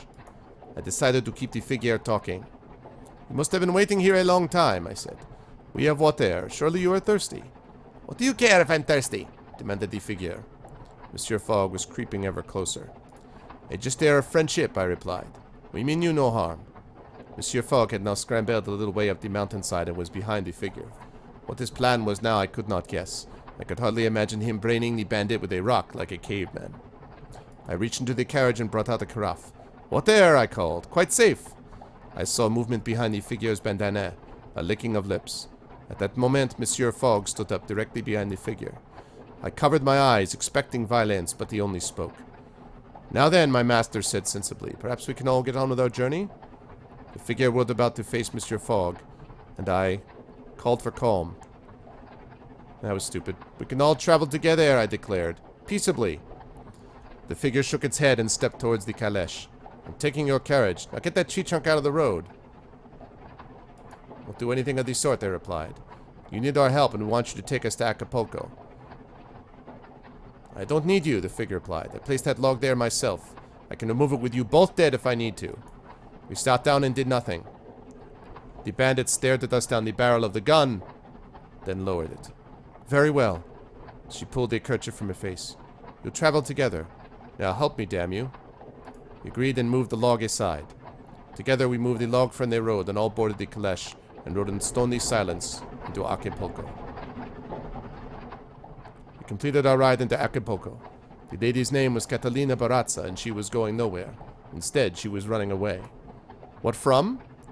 The working conditions in the factory where I am employed. I hear there is a better life to be had in Acapulco, and I no longer care not to try it out. But how did you end up midway through there? That was not midway, she replied.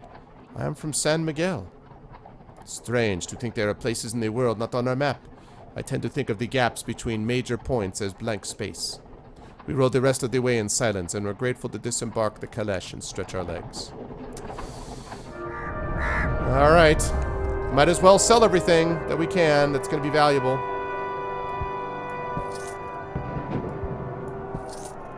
Lovely.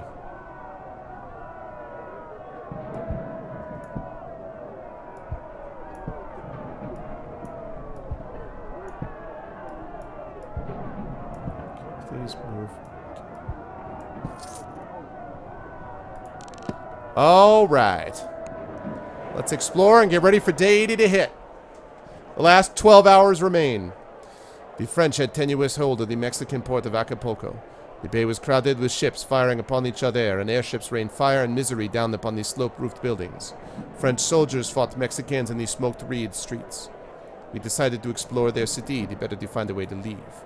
We kept to the French-held docks and warehouses where our white skin and my command of the mother tongue kept us from suspicion.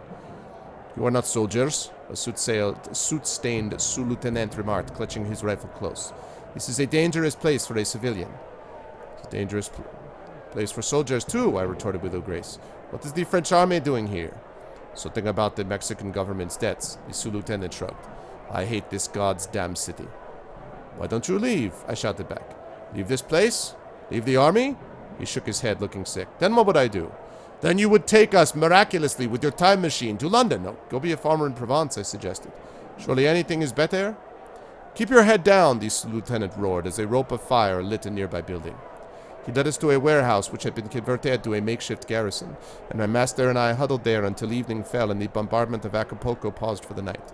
But we still did not have a way out, because we were screwed.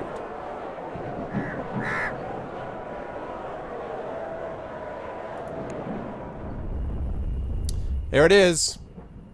We stayed a night in a villa run by a local woman whose instincts for business had survived even the conflict raging on the streets. Another guest arrived, a woman fresh into town. I demanded to know how she had made the journey, and she shrugged. There are automatic carriages that depart from the outskirts and an airship to San Francisco. Surely everyone knows this. I thanked her profusely. Finally, I waited to leave this hellish battleground. Several, in fact. As we lay down to sleep, Monsieur Fogg murmured, Today is day 80, Passepartout. We have failed. Do not lose heart, I advised him. Indeed not, he agreed. We must still return home and as fast as possible. Alright. So it doesn't immediately just shut down at that point. So Acapulco can get us up to Houston and New Orleans, huh? Okay.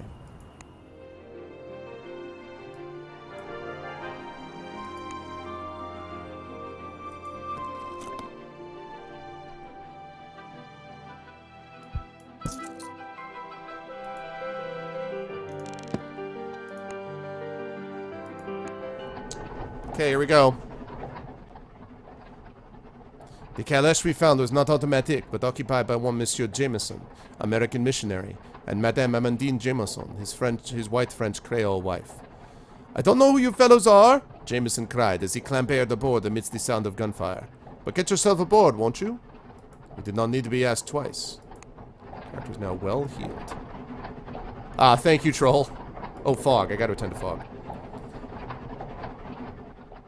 We fled Acapulco by caleche, all of us clinging to our leather seats as the mechanical horses breathed steam into the air. I am grateful to be away from Acapulco. I cast a nervous glance backwards towards the besieged, smoke-wreathed city. Should give your thanks to God, Monsieur Jameson said decisively, looking as though he were about to force me to my knees then and there. Madame Jameson lifted her hand and made a mocking face behind its shield, and I had to look away lest I laugh. To avoid any further temptation, I spent the rest of the day silent, watching the landscape as we wound our way north to New Orleans. Ah, damn it. I wasn't supposed to converse. Really? Automatique?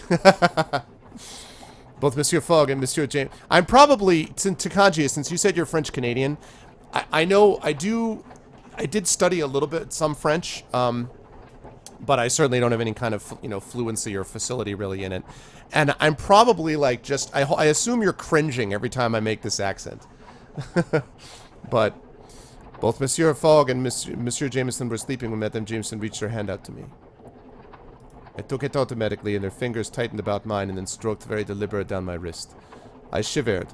I felt her sigh and relaxed into her seat, though her hand was entwined with mine. I sat as rigid as a rock, images of brimstone and hellfire coming unbidden to my mind. I feel, Madame Amandine said into the air, very alone sometimes. When you speak, I can imagine that I am a young girl walking down the Champs-Élysées in Paris without any cares.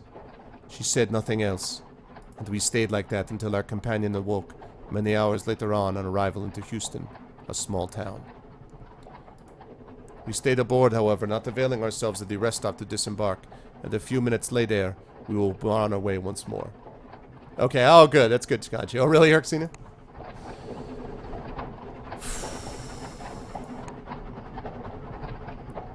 Day 82.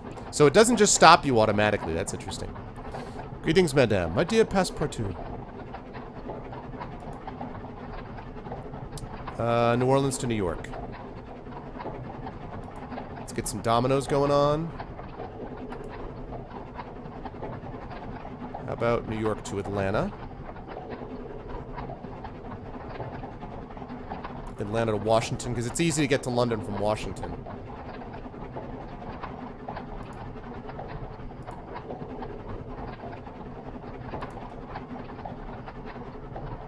More of Paris.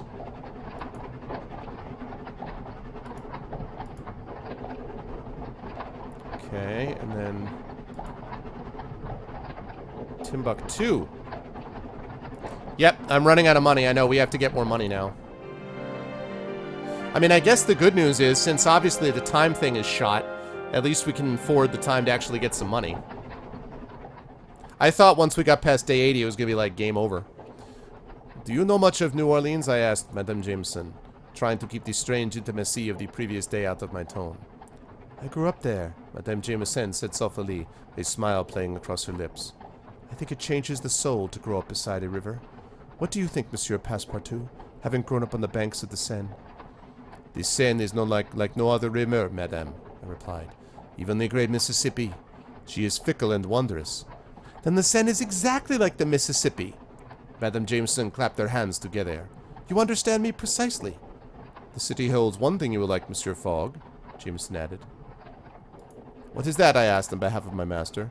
The fastest train line in America runs for New Orleans. Thank you, I declared. That is excellent news. He nodded. I'm happy to help God's soldiers. As my friends, we of course were. Quite. That's really funny. I love that line. God's soldiers, after he was holding the hand of his wife all of yesterday. An hour later, we caught our first sight of the Mississippi, a thick brown ribbon of water whose curve we followed up to the much mythologized city of New Orleans. Way down in New Orleans.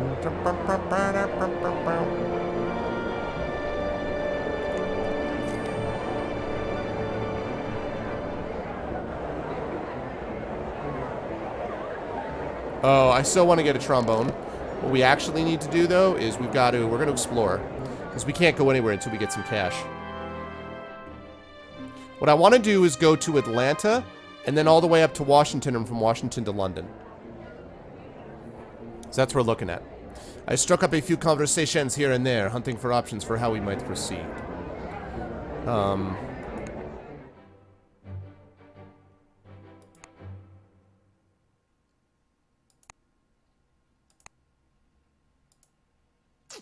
270, huh? Can I sell anything and make money from it?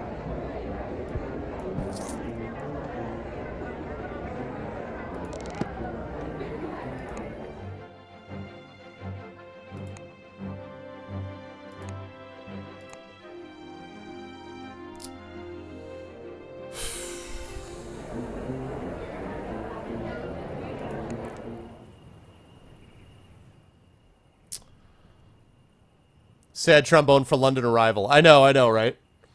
I met Death in the smoke-wreathed Red Live bar in New Orleans as the jazz band struck up another tune. He offered to buy me a bourbon. Holy Mother of Heaven, I blasphemed succinctly as some of the other patrons snickered. Death pulled off his mask to reveal handsome cafe au lait features and dark green eyes, and then extended a skeletal hand to me. A fine costume, I remarked.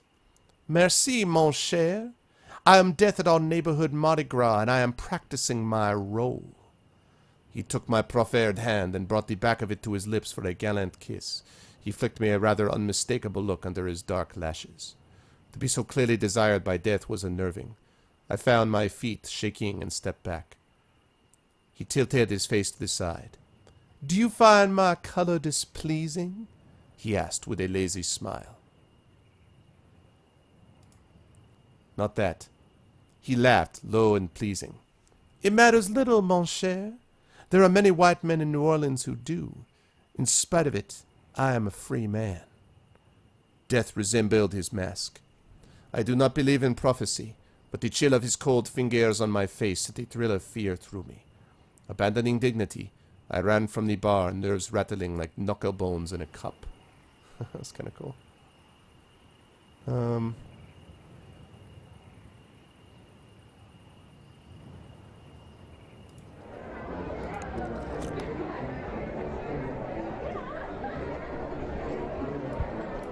Gotta sell more stuff.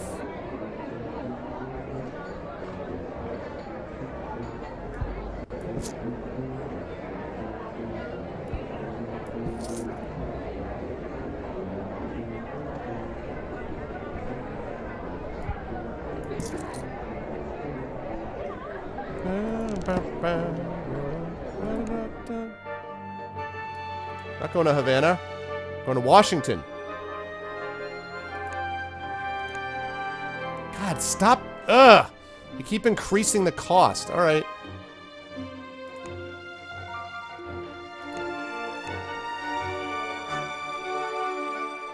Unbelievable.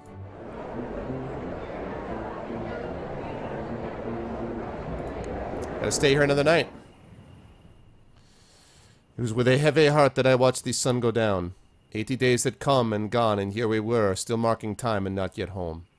We took a road and settled in, and I ran a few errands for the hotelier because I needed some money. And we got 91 pounds, and that's fine, and let me depart. Tomorrow at 2 p.m.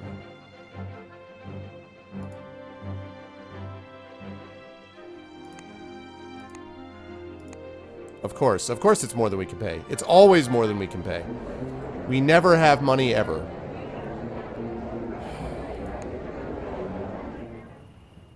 One more day. Another night passed, another mark on our calendar, another nail in the coffin of Monsieur Fogg's wage heir. With the last few hours of the evening, I spent a few hours polishing shoes in the lobby because I still needed money. Okay, now can we depart, please? Washington? Let's do it. Jeez. The Piedmont Airline from New Orleans was not in fact an airline at all, but according to its advertising, the fastest railway in America. What could be better for getting us to the edge of the Atlantic? We had failed our 80-day challenge, but it had turned into the feeling, I think, that we wanted to get home. Totally is, I know. Greeting, Monsieur Lagarde. Tickets, please. What do we know about Washington? Very interested in Washington. Well, indeed.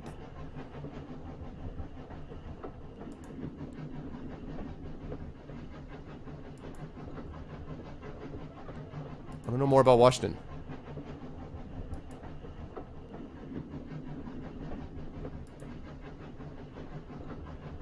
That's great. Washington? Come on. I need roots.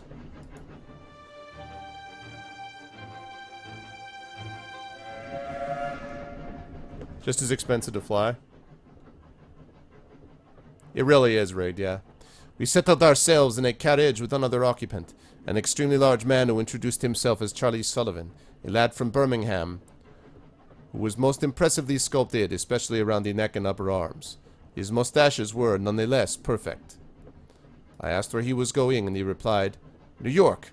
I was boxing. I'm going home. You fought in a competition, I interpreted. There was an exhibition, he said. I won. 3rd round knockout. I gulped. However, Monsieur Fogg's interest had been increasing sharply throughout the conversation. You are trained? He demanded keenly. Or self-taught? I got a manager, Sullivan replied. He tells me what to hit. Excellent, excellent, Monsieur Fogg enthused. I want to hear all about it. I sat back and enjoyed the conversation. The details of boxing are more intricate than one might expect, and hearing the business of cut and thrust delivered in Sullivan's so very English tones, okay, he's not American, he's English, was quite informative. Little did I know how the details I heard would come to be of use to me. Let's converse. Damn it. Converse! Greetings, Monsieur Sullivan. Very interested in Washington. Specifically, I want to get Washington to Ponta Delgada. Let me know about Lisbon. Oh, no, no, no, no, no! Uh-oh. Oh, it froze! Crash. Kaboom. Alright, let's hope that that didn't corrupt anything. Sorry, guys. Just crashed.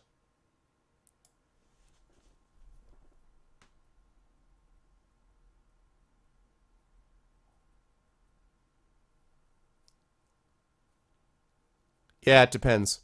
Every year I go across the border near Buffalo, New York, to go to Toronto, which is where I do my Ad Astra thing. Okay, good. That's a relief.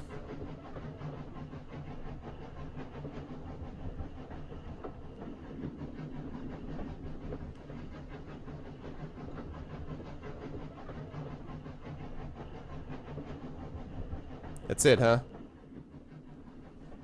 Mr. Sullivan will, I think, go very far indeed, Monsieur Fogg opined as I brought him kippers from the dining car. You seem to have the physique, I suggested. Not just the physique, my master replied. Physique is not the secret. His description of the transferal of weight from foot to foot was very understood indeed. So you are a boxer, monsieur? Yeah, who knows exactly. I'd say the chances are not very good, but we'll give it a shot. I saw the shutters of his conversation beginning to come down. I went to school, yes. Boxing school? He blinked at me. I think France a very curious country at time. He attacked his kippers with some gusto. You should fight him, he said. I almost choked. He looked at me with surprise. Is something the matter? Forgive me. It sounded as though you said I should fight Monsieur Sullivan.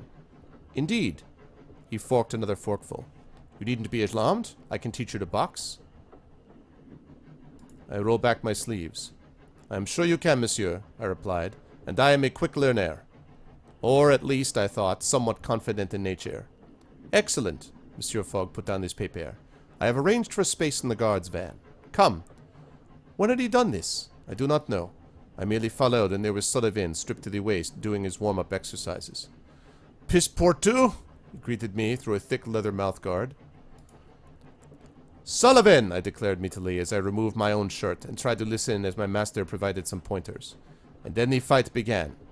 Sullivan was a tough opponent, but if he chose to swing hard, he would brain me unless I defended myself. But he would not be able to slug on every swing. I would have to pick my moments to attack. To begin with, I kept my guard up, matching Fogg's demonstration from across the car, just as Sullivan punched hard. That's it, Dizzy, yep. The blow landed against my defense. I shook it off as best I could. A small crowd had gathered to watch the fight, and they murmured with excitement. Strength and stamina are different, Monsieur Fogg called to me from the side. Your strength will come back if you swing lightly, but your stamina, once gone, will leave you out cold. I nodded to show I had heard. Sullivan's eyes narrowed. I jabbed, a quick decisive move, while Sullivan made a quick jab. I overpowered him, landing a sting. We were both still lively, although he was faring a little better than me.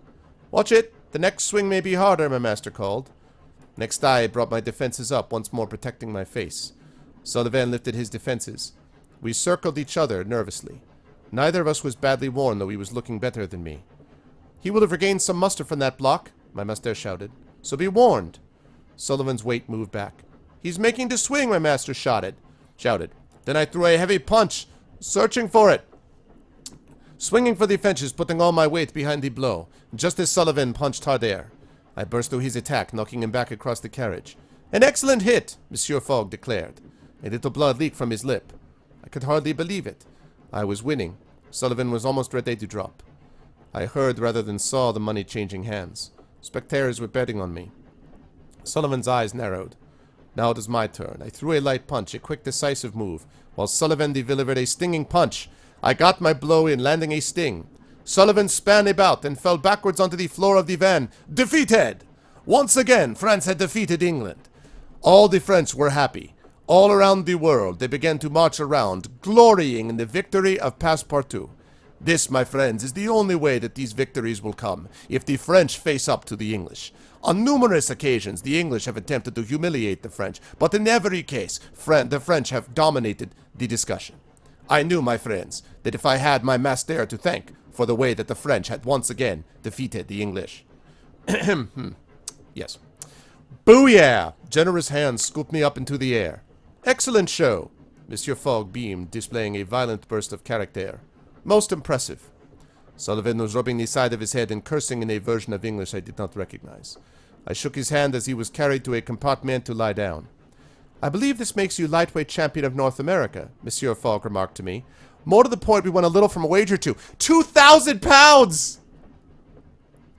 Okay, guys, we're behind in time, but we just got 2,000 pounds because I won a fight in a train car. This game is awesome.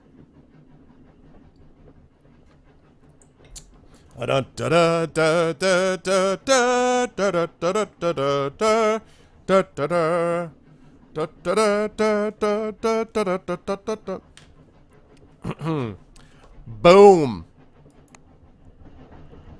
That should be enough to get us out of Washington. Railwayman's uniform sounds like a plan.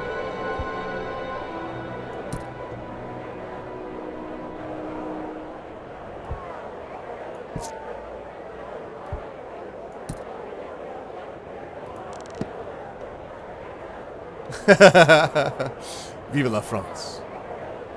Okay.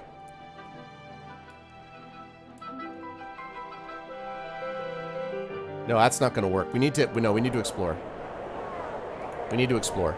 We got to find routes that get across the sea. There we go. That's what I'm talking about. I know exactly, Sherian, right? That connects us to Ponte Delgado. Okay, nice, nice, nice. I browsed around, my ears open, investigating the various ways in which we might continue. Even if I lose the game, I feel like that makes me I'm pretty happy with that, I gotta be honest. Arrives Sunday. Alright. 480. Tomorrow at 5 p.m. Done. Let's take the hotel.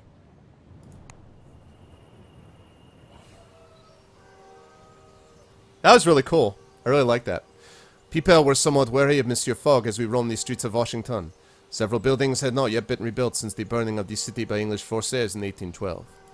I could understand it, remembering the terrible feeling of being under attack from my own time enduring the siege of Paris. Still, not everyone was cold. A few people were out to make a quick buck, as is right and proper, and the California dream, which is spreading slowly but surely across this great empty continent. Do you want the full tour, gentlemen? Asked Hank Hinberry, a man with smooth, dark skin and a fine leather jacket, who strolled up to us, as though we were cowboys on his main street at the strike of high noon.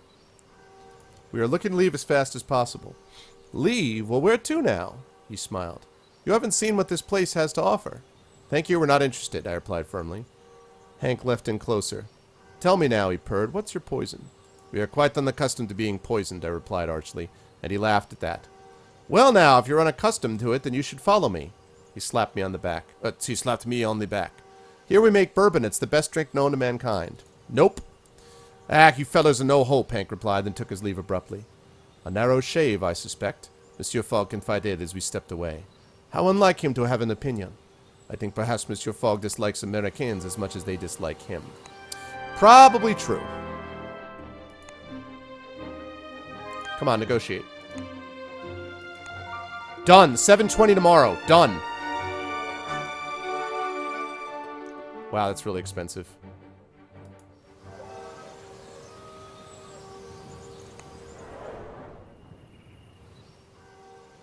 As night fell, let's see, we're gonna need some money, so I helped the kitchen staff to clean, earning 105 pounds in fares and tips, as well as overhearing from her that the quickest way to London is to go via New York. Oh, really? Wait a second, then. In that case, we're gonna do this. No charge. Nice. Okay, if it's the fastest way, then we're going to New York. And no charge to do it. Not a whiskey fan. You know what it is, N9? I know the way this works. He's like, oh, it'll be fine. And the next thing you know, you end up drunk in an alley with all your money gone, and we can't afford it. We reboarded the train and settled ourselves in for the short ride back along the coast into New York City. Let's converse. Greetings, Monsieur Lagarde. How about New York? Link to Reykjavik aboard the Icewind. Tell me more about Reykjavik. Reykjavik to Ponta Delgada. How about some dominoes?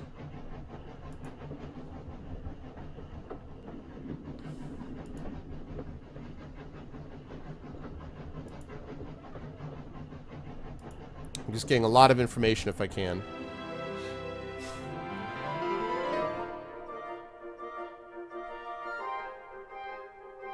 Wow. Reykjavik, which probably is going to be better because that 7,000 pound thing is impossible. I awoke still smarting from my boxing match with Sullivan, and my master most generously decided he would fetch breakfast. You are most kind, monsieur. Indeed, he replied, and we cannot have you dropping the tray. He returned with black coffee and well-buttered toast, a most considerate choice to bring to a Frenchman, or so at least I thought, until he began to eat the toast himself and drank the coffee in a slurp. We arrived into New York late ere that day. I struggled to lift the caissons with my tired arms, and we staggered off the train. Relations with Fogg have deteriorated slightly. All right, and here we are, ladies and gentlemen. I'd like to introduce to you to the city that never sleeps. It is a city, ladies and gentlemen, that there's a lot of good things to be had here. And, yeah. If they say that if you can make it there, make it here, you can make it anywhere. It's up to you. New York, New York. All right. So, Reykjavik, which we can afford, departs tomorrow. Sounds like a plan. Reykjavik. Had to take it to New York. You know, listen. I was pickpocketed in New York. I trusted to my unstealable wallet to keep me safe. It worked charmingly. Yes! Bringing the thief a crop air just as they were running away, the yank of the elastic sudden and severe enough to lay them flat. I snatched back my purse and marched triumphantly away until, once around the corner, I collapsed with a deep sigh of relief. A valet who loses his wallet is no valet at all. The shock passed, and I made my way back to our hotel before anything more untoward could befall my delicate person. Let's do it! Icewind! Wait, what? What did you say?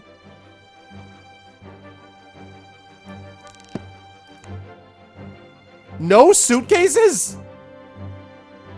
Oh my god. Alright, guys. We're selling everything. It's the last stretch. We're selling absolutely everything. It's our only chance. Oh my god, I hope they have a bank in Reykjavik.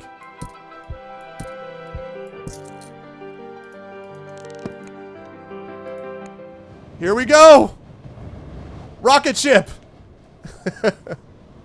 The Icewind was a pendulously large Savakar Atmatic that wanted to fly 4 or 5 miles high and had to be hauled onto the docks by a team of 30 or 40 steam winches.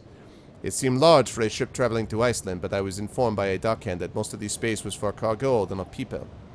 Indeed, space was at such a premium, passengers were allowed no luggage. It seemed overly fastidious, but Monsieur Fogg was, of course, entirely untroubled. We have no further need of luggage, he declared.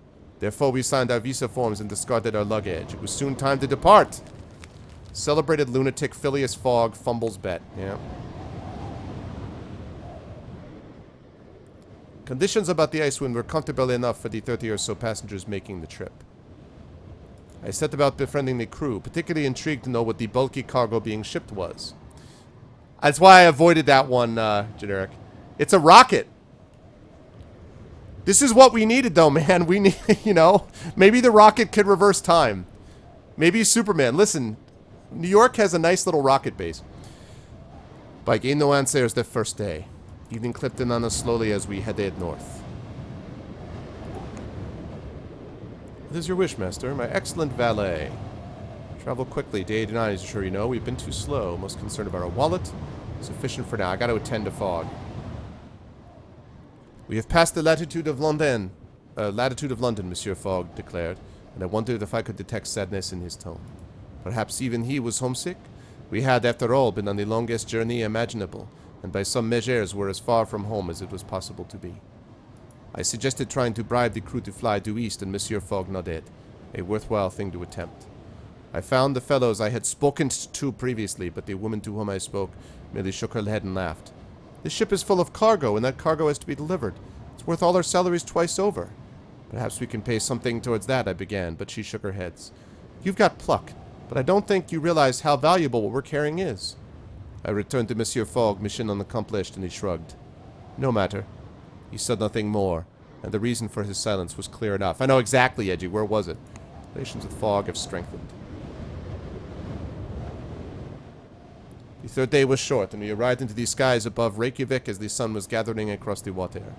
From the rail I could see more smaller airships bobbing above the docks. At least one of them would be bound for London and for home. As we landed, I looked back, hoping to catch of our mysterious cargo being unloaded. As I watched, the whole nose of the craft was detached, and something was dragged up by a team of steam carts with winches. Guards stood either side, well armored and armed to the teeth, as though expecting attack from an army. It was hustled onto a wide-gauge train which puffed away to deliver it elsewhere. Indeed, a puzzle. Rocket fuel. Alright, let's explore and figure out where we are. Oh my god, Fogg needs help. New routes discovered. London! London! Reykjavik was a quiet town with few inhabitants, but still had the feeling of a bustling center of commerce. We did not explore far, however, contenting ourselves to establish the departure's time of the airship to London and then settling down to a fine meal. Plan. 1,000. Exactly how much we have.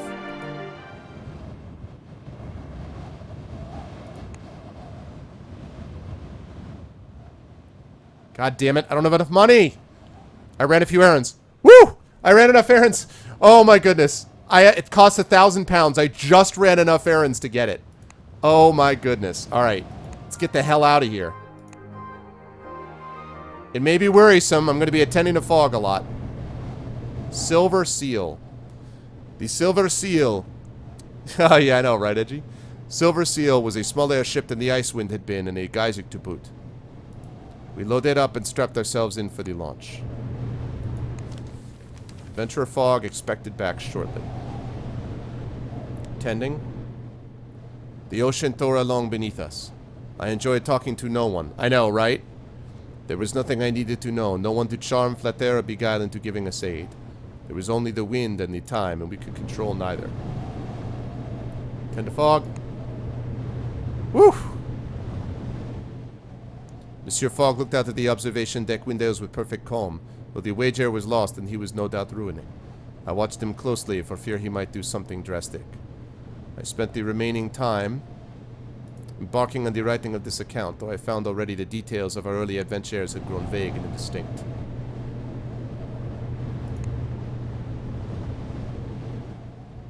We tethered at the airship dock in Hyde Park and felt for the first time in 94 days the feel of English soil under our shoes.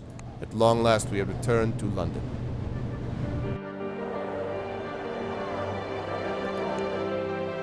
I hailed one of these steam carriages idling on the banks of the Serpentine in Hyde Park. To the Reform Club, I instructed. My master shook his head. To Savile Row, he corrected calmly, and turned his face to the window. I have most assuredly lost my wager. Soot and fog thickened the yellow lights of the gas lamps as we drove through the streets of London. I think I only truly grasped the truth of the matter then, hearing the words in my master's uninflected tones. We had lost the wager by an irrefutable margin, yet I could not help thinking that we had so nearly succeeded. I resisted the urge to seize Monsieur Fogg's ledger to calculate a better route, to scrub out some of our mistakes and snatch back our victory one day at a time. My master entered his domicile with his habitual tranquillity, though he instructed me to leave the windows shut up so that his neighbors would not mark his return. I prepared this supper and he ate heartily as if he were not utterly ruined. Passepartout, he began. Yes, Monsieur Fogg. In the silence that found, I counted up the hairbreadth escapes, all the obstacles which had overcome and those which had delayed us. You have performed your duties with competence and skill, Passepartout, he said as though remarking upon the weather. But more importantly, you have circumnavigated the globe as my companion. Despite the unfortunate protraction of our journey, he added, it was no small feat. And what will you do now, monsieur? I asked, trying to emulate my master's coolness and aplomb. My course, Passepartout, Monsieur Fogg interjected smoothly, is fully decided upon. We must attempt the journey around the world once more. Once more, I cried. Indeed, Monsieur Fogg said implacably, an intent light glinting in his cold blue eyes. But this time, forewarned and better prepared, we will succeed. Yes, monsieur, I nodded smartly. Monsieur Fogg consulted his ledger and tapped his pen. Perhaps this time, he said thoughtfully, a more direct route. Your journey round the world is complete. Adventurer Phileas Fogg loses wager. Fogg blames kidnapped by Madras nuns, Reykjavik diversion, and failed mutiny en route to San Francisco for 94-day journey. Wow, look at this. This is awesome. Favorite transport: steamships, finishing balance 29,600 in debt. Traveled 14,335 miles by sea, 63 miles by land. Thanks, Dizzy. 63 miles by air. Spent 21,339 pounds. My character was well heeled. Manner was passionate. Valeting was strong. Relations with Fogg were comfortable. Visited 23 out of 169 cities. Traveled 32,061 miles. So, the thing that really cost us, honestly, was the trip across the ocean. That was the thing that really cost us. The thing that really took the time was the trip across the ocean, because it was 2 weeks, you know, and that diversion and failed mutiny didn't help either. We were exactly 2 weeks late. I'd do it again and do it in 80 days or less. I know, right? Man, everything up to here was fine. Once we got here, it all went sideways. This thing took forever. We ran out of money, which meant we delayed before we were able to get across. This thing was, like, messed up. This was good. This last part was good. Yeah, it really is, Waffle. What does this share part mean? Open your personal journey page in your browser. You can share it or bookmark it as a record of the trip. Oh, cool. All right, let's see. So this is what happened, guys. Let's see. So day 2, we departed on the Orient Express for Munich. We arrived in Munich, then departed for Vienna on day 4. Arrived in Vienna day 4, departed for Budapest on day 4 and arrived the same day. Departed for Absinthe on day... Absinthe. It said right below it, Absinthe. Departed for Athens on day 6. Arrived in Thessaloniki. Day 7, or day 8, we departed for Istanbul. Arrived the same day. Departed for Antalya on day 11. Arrived on day 12. Departed for Beirut on day 13. Arrived the same day. So far that was fine. That was fine so far. Day 15, we departed for Alexandria, arrived the same day. Departed for Suez on day 16, arrived the same day. Departed for Bombay on day 18, arrived on day 30. That took a while. But we traveled a long way. Departed for Madras on day 31, arrived on day 34. We departed for Calcutta on 35 and arrived in Calcutta day 37. That was leading into today. And then, you want to get on board with the Shintos?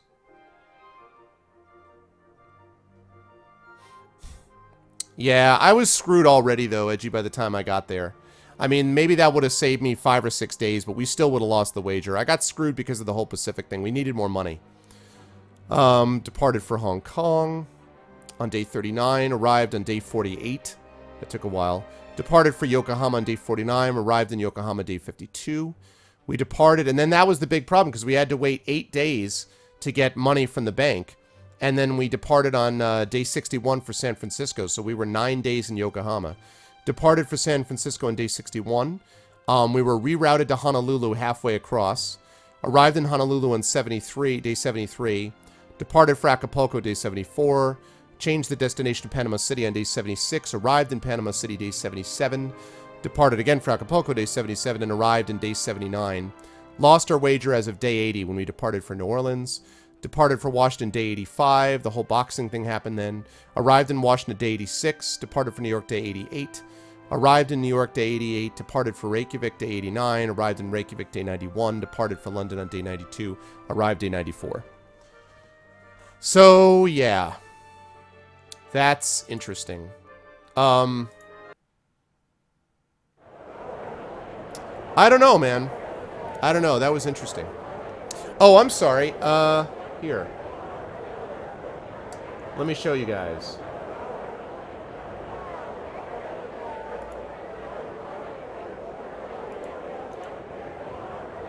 Hold on a second, I'll window capture it for you. So when you click on the thing in the game, you actually open up a web browser page where they capture all the information about your journey. So let me just capture that. Hold on a second.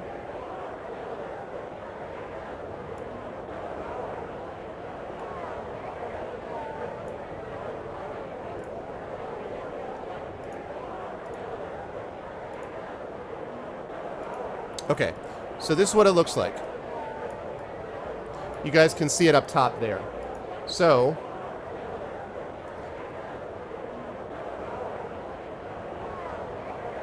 I think it saves it to your desktop, I want to say. Oh, although, wait a minute. You guys can make comments, though. Oh, that's cool. You guys can make comments. Take a look. You guys can go comment there. You should totally go comment there and be like, Arv was robbed. You should go comment on that site. Because you can do comments. Be like, Arv was robbed. This was garbage. The mutiny was, you know, it wasn't the fault that the crew didn't back up the mutiny when they could. Whoever heard of it taking 14 days to get across the Pacific? What is up with redirects to Honolulu? You know? That's what we're talking about.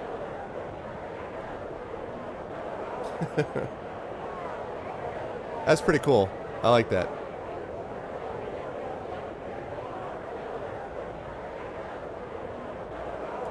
That was fun. I should have stayed in Canada. I like Canada a lot, too. Arv weak sauce. I know, right? Man, you could run 14 days. Yeah, I know, exactly not. All right, well, I have a question, guys. That So let me sort of throw out a couple of the possibilities because it's 9 o'clock, which means I got about an hour left on the show, and I want to sort of let people know about what I've been thinking about. So. The next big game that this show is going to be taking on is Wasteland 2. The reason that I've been delaying starting it is because, for two reasons. Number one, because when we start Wasteland 2, we're going to be on Wasteland 2 for months. And so before this becomes the all Wasteland 2 all the time show, I wanted to be able to play some other games first. But the second reason that I was a little bit nervous about doing Wasteland 2 was I've really been wanting to try one of the Agatha Christie games, and the one that's coming out that's going to be released on GOG, which is the ABC Murders, is coming out in early February. In fact, I think it's coming out, if I'm not mistaken, let me take a look at the calendar. I think it's coming out actually February 4th, which means that I'm basically 2 weeks away. So I've been trying to hold off. Basically, on doing it. The concern, though, is that if I keep waiting, I'm going to have to do like a couple of these extra filler games. So what I'm curious about is we have a couple of options. I could, option one, play through some more of this again. We're not going to get anywhere close to done with it. Excuse me. And I'm not going to play this again next week. I would come up with something else. But we could play for like the last hour of the show. We could play this. So that's option one. Option two is that we could create the Wasteland character tonight, and creating the Wasteland 2 character would mean that even if I don't start playing next week, I would have it ready to go so we can jump in, basically, jump in and hit the ground running when we start in a couple of weeks. So what would you guys like to do? Do you want me to get started? Do you want me to finish this up, or do you want me to get started on... Do you want me to play this again, or do you want me to get started on Wasteland 2? What's your pleasure? I will bow to the will of chat, because I could go either way. It is up to chat to make your decision as to what you wish to do.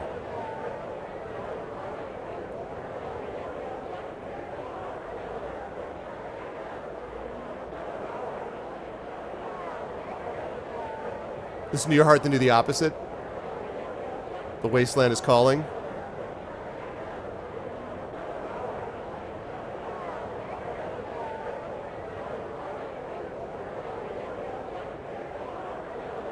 Undecided.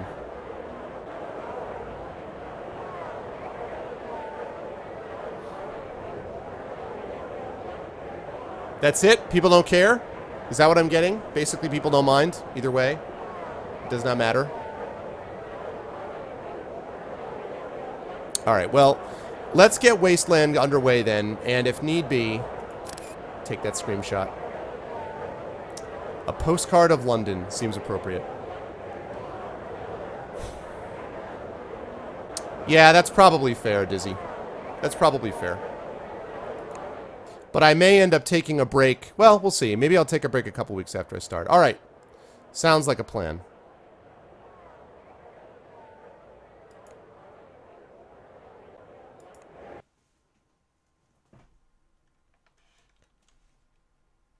Oh no, Ekeg. I was like, I got it. And then, oh, it's too bad. I had fun with that game, though. While I'm getting, so I'll get Wasteland 2 set up here very quickly, because the game's already installed and everything. But did you guys enjoy this? Because I have to say, I did really enjoy it. It was fun times. I enjoyed it. Oh, they have my 80 days postcard. That's pretty cool. Yay. Lovely. So lovely.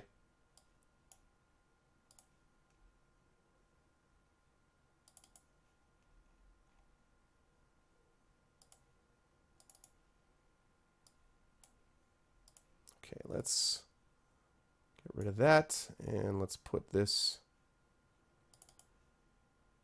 in here. Good. I appreciate that, Dizzy. Thanks, man. It was a great game, even if you failed. Well, it was fun anyway. I mean, it was enjoyable just kind of going through the experience, which is why I feel pretty good about it. Like, I didn't lose that game and go like, this is terrible garbage. You know, I didn't feel like that, so. All right, let's pull out Wasteland here. Nope, not Ultima Underworld 2, RF Wasteland 2. I would never want to jump in on Pyre and Jade's territory as much as I love the Ultima Underworld series. Yeah, it definitely did. And as my first playthrough, I don't know. I wonder how many people win this the first time through. I feel like it's got to be pretty difficult, I would think, to actually get through it that fast. You know, because just, I mean, like the first time anyway. So, okay, Wasteland 2. We're going to start this up and then I have to game capture it on here, so just bear with me a second.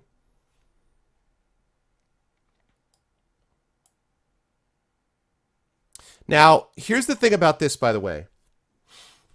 And this is very, very important to me. I have heard many, many things. I'm just waiting for this to load up, by the way. Excuse me. I've heard many things about this game, and I've heard many, many sort of different opinions about it one way or the other. I have also gotten, including from our good friend Dizzy in chat, but I've gotten links to a number of... There we go. Links to a number of guides from people who are like, hey, I want to help you out. Let me give you a chance to actually, and do all these guides. I have to be honest, those guides, although they are certainly well meant and I really appreciate it, but those guides have kind of disturbed me for the following reason. The last thing that I want, and I mean the last thing that I want, is to be playing a game that you need to basically spend all this time min-maxing your characters to make effective. That is not what I am interested in at all. I would much rather play a game where my characters are not as strong, theoretically, and where there's the potential that I may have issues, with the game at certain times. I don't want, obviously, to have characters that are basically unmanageable. Like, I don't want that. I don't want a character to be completely gimped. But at the same time, I don't want a character... I want to make a character that I want to make and have it be at least vaguely viable. So I don't really know how to deal with that, except to say that I really, to the extent possible, I really want people to kind of keep the sort of... I mean, I want people to sort of jump in on suggestions for character, no problem. But I would prefer it if you guys would sort of, I don't know, kind of minimize, like, don't do it based on just efficiency. Do it based on what you think I would enjoy. Because I'm going to tell you right now, the way that I love to play RPGs, especially first time through, is I love to play characters that have a high emphasis on charisma. I love to talk my way out of situations. I definitely, when it comes to weaponry, appreciate the long-distance sniping. So when it comes down to that, I do like that. But I like to be all about the long-distance snipe, the super charismatic type of character. That's the way I played it in Arcanum and stuff like that. So, be that as it may. Also, the other thing I wanted to say was, I think I can adjust Moobot, but would someone be so kind... Actually, maybe I can do this. Hold on a second. Hold on just a moment. No, I guess they can't. Could one of the mods... Okay, cool. That's good, Em. Oh, cool, Amberzine. Can one of the mods do me a favor? Oh, really? That's so frustrating. See, why is that? Why do these games feel like they have to reinvent the wheel? That's so frustrating. I'm glad you told me that now. I'm really glad you told me that now, but like... Sangeli, can you do me a favor, and can you change the title of the stream to, in the dashboard from 80 Days to Wasteland 2? Could you do that for me? Okay, cool, because I want that to be my main guy. And I don't want to spend the time making every single party member, incidentally. I do not want to do that. I'm happy to take pre-built characters and then take one guy that's my own character. I don't want to make every single character because I like character creation, but it's not my favorite part of the game, to be honest with you. So, All right, how does this look to everybody? How is the sound? Is the sound okay? Sound good for everybody? I've got the audio at about 50%.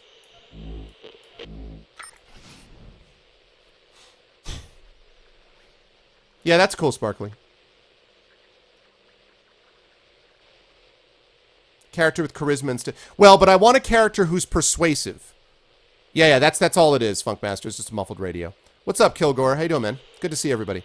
So, you can make a character with charisma and sort of good with a gun, but I want them to be good at persuasion, though. I know, I do remember that with intent. I do want to make a character with persuasion. That's especially important. Okay, so I don't want to do that. I want to build with a guy who's super high in persuasion. That's what I want. So super high persuasion and super high persuasion, and some guns. So anyway, before we do all of this, before we even get started, let's actually start up the game. Let's do it. Starting a new game, yes. Oh my god, that's Scorpion, though. Do you want to start the game with a default ranger? Okay, let's create a custom squad. Let's start by creating a custom ranger. Okay, so this is my guy. All right, this is going to be my guy. He's a male. Let's see. He is, we'll make him 43. We'll make him...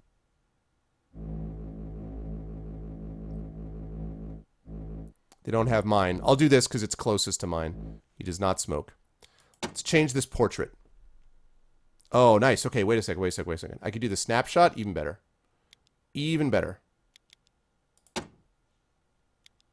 Okay.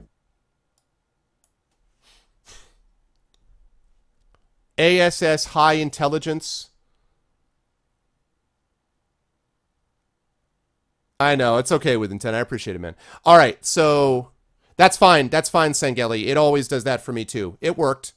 It'll work. It'll refresh in a minute. Thank you, Sangeli. I appreciate it, man. Okay. So, persuasion comes in two varieties. Smart, okay.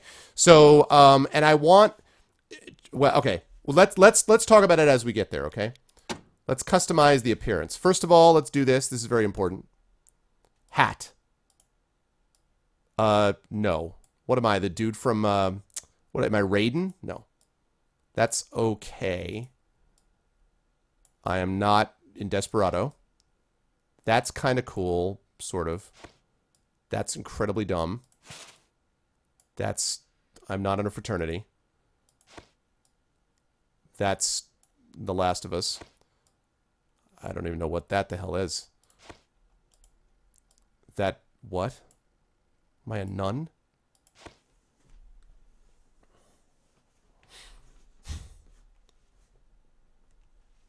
So hold off on some of these. I mean, well, I shouldn't say that. You guys can talk as much as you like, but I'm not going to pay close attention until after I get to the statistics, and then I promise I will take whatever everybody says. So don't start telling me stuff quite yet, because I want to kind of see. I wish I could zoom in on this guy. Why can I not zoom in on you? Okay, I don't want a sheriff hat. Wait, what was that? No. What? No. What? Dude, Mad Max, really? Hello. I am... No. Okay, and then no hat. All right, so out of those, we're looking at this. I like that one, actually. Okay. Hair. Ah! I guess it doesn't matter if I have hair. Well, that's kind of like me.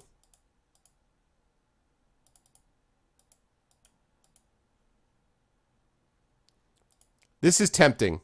So I can walk around and be like, yes, I am a... No. And by tempting, I mean not a chance. Okay.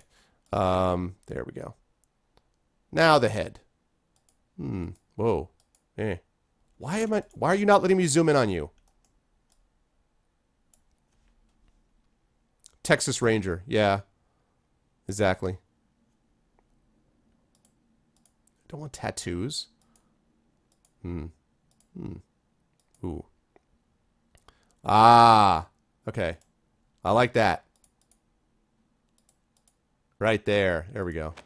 Torso. What? That's not bad. No. Eh. What? Guh? Okay. I'm tempted to do this. I'm tempted to do this just so I can start walking around and being like, summer has come and passed. The miracle can never last. Wake me up when September ends. But I'm not going to play Green Day, so.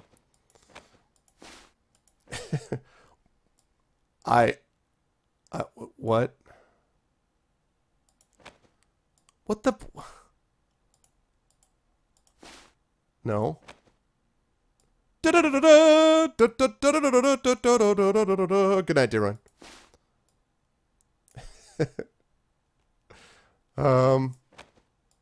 That's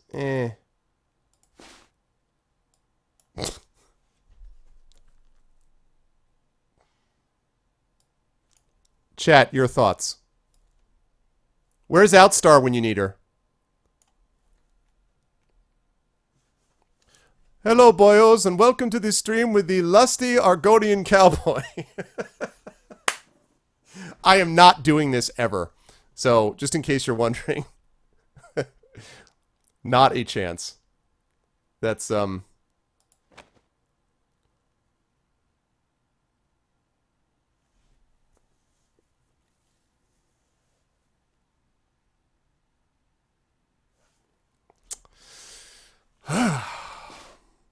What? What? I don't... Okay. What?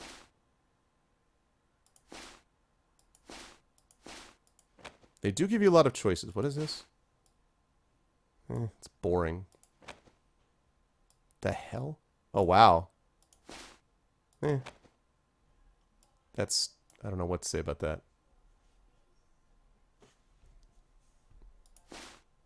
Yeah, I'm gonna do... I found one that I liked. And it's that one, I think. Right, yeah. There we go. Perfect. Alright, packs. Let's take a look at our pack. No. Maybe. Ooh, ho, ho, ho, ho. Yeah, little Book of Eli. I like that. I like that little Book of Eli. No. What?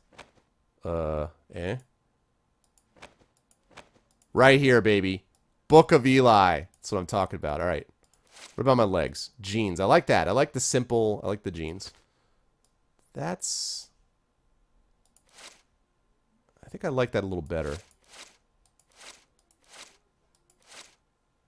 Ooh, that's pretty good, though. It's pretty good. I'm not sure about the armor, though. Oh, there you go. You got the rope. Yeah, there you go. Yep. Oh my god, Undertale. You know what I'm saying, Dragon Spear. You know what I'm saying. All right. Skin tone. Yellow. What? There we go. And size. I'm... Hello, hello, hello, hello, hello. I'm not a giant. Let's see. One. So let's see. We got small, larger, larger, larger, larger.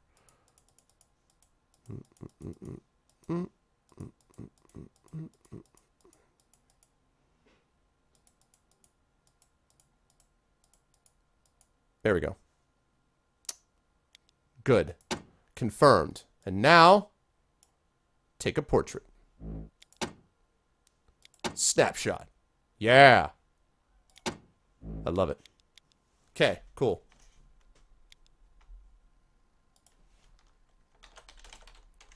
Let's see. Arvin Elrond had always valued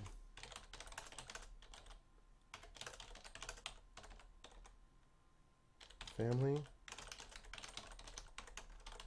and his knowledge.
Let's see.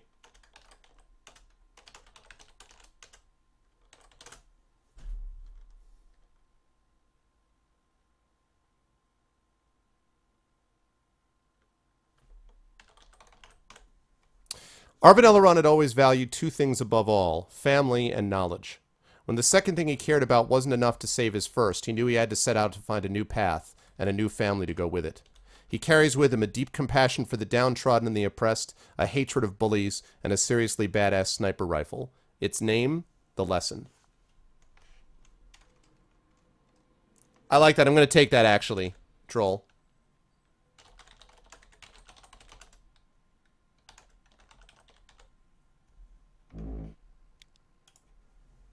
Okay, here we go. Now we got the stats. Okay.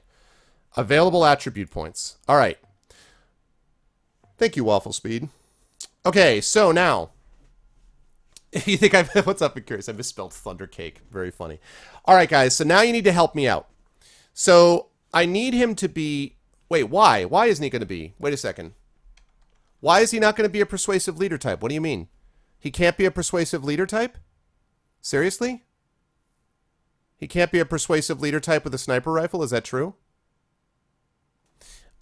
No, actually, Takanjia, the Wasteland series predates Fallout. Wasteland 1 came out before Fallout did. So in a lot of ways, Fallout kind of theoretically kind of was this kind of played off of Wasteland, but two different things. A sniper is a completely different beast. But I don't understand why, though. Why would it be a completely different beast? Why couldn't he just be a specialist in sniper rifles, but also be super persuasive?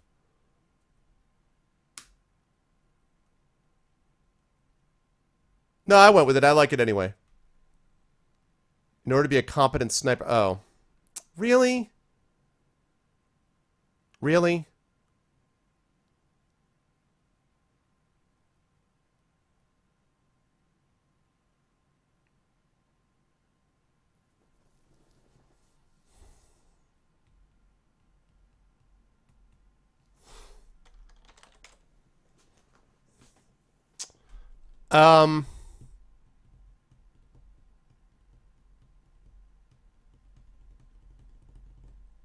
So, what about, like...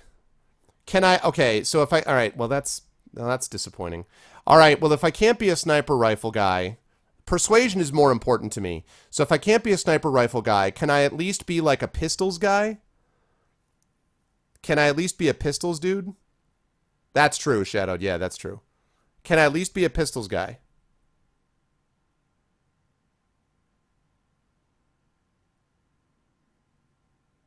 Nah, but yeah, but I don't want to roleplay that. I want to roleplay him as a good fighter, just not like, you know, a persuasion guy. You can as a pistols guy? Okay. Ooh, what about energy weapons? What about energy weapons? Are energy weapons any good? What about energy weapons?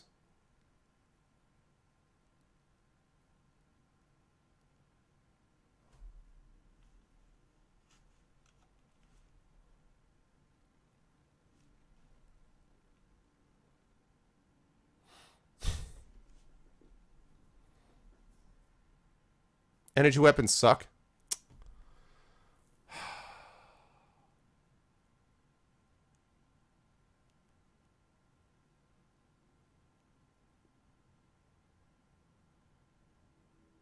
Okay, what about this? I'll do this. I'll do this. So what about this? I'll do this.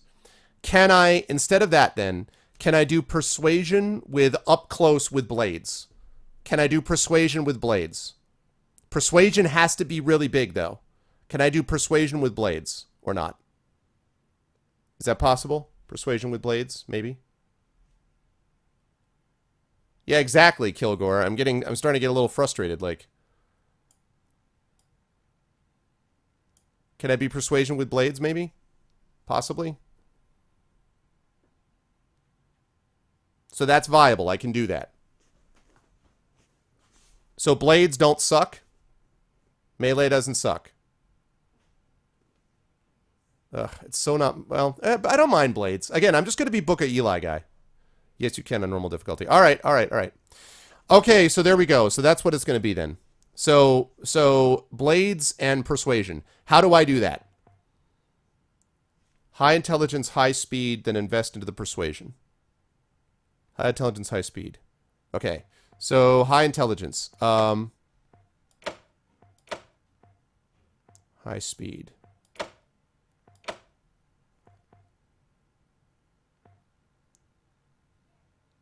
So wait a minute. What about this thing? See, no, I don't understand this though. This thing on charisma though. Um, this thing on charisma, I don't understand. Why does it say people will react more favorably to a ranger with high charisma and might talk about things they would have otherwise kept to themselves? Because that's what I want. I want more options to be able to talk to people. I don't get that. Why is persuasion not keyed to charisma? I don't understand.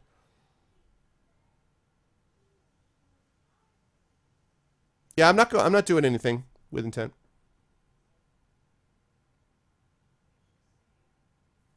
I'm confused. Like, why? I don't get that. What does that mean?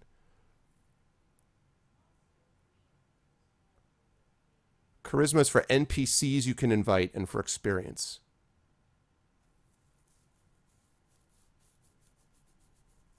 Okay.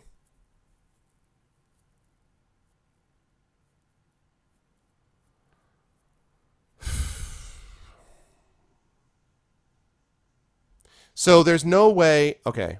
Team charisma is taken into account.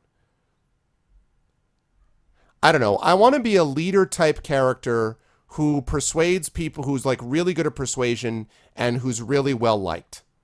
That's what I want. I want a character like in Arcanum. I designed a guy who is basically like super charismatic, and I won't explain. I was able to defeat like mega bosses just using charisma. Now I'm not expecting to do that in here, but I'd at least like to be able to do that. And I know about that with the 4 characters, but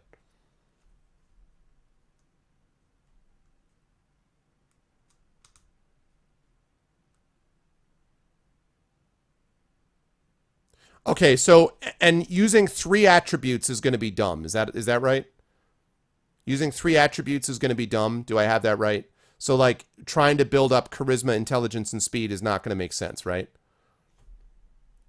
Like for example, if I did this, that's going to be dumb, right? Roll a Jedi.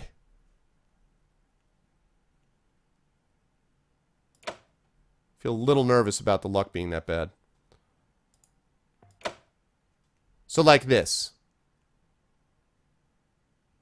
Like it. So look at this: 6 charisma, 6 intelligence, 5 speed. Dumb. Okay.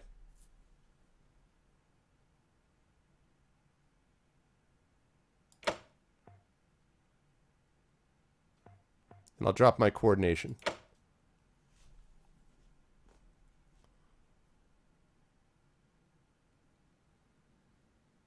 I know, Dragon, right? Well, listen, this is a good way to spend the last part of this, though, because then I'll be ready to go. I'll hit the ground running. But does it let me carry more stuff, though? Yeah, no. But I need to have enough that I cannot be gimped by carrying things. So I'm going to keep strength where it is, I think. You could drop luck to 1.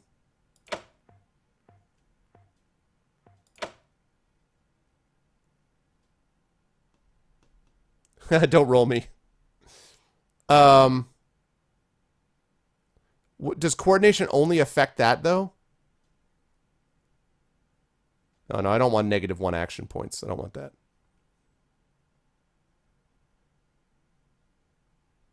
Yeah, I guess I see what you're saying. Okay.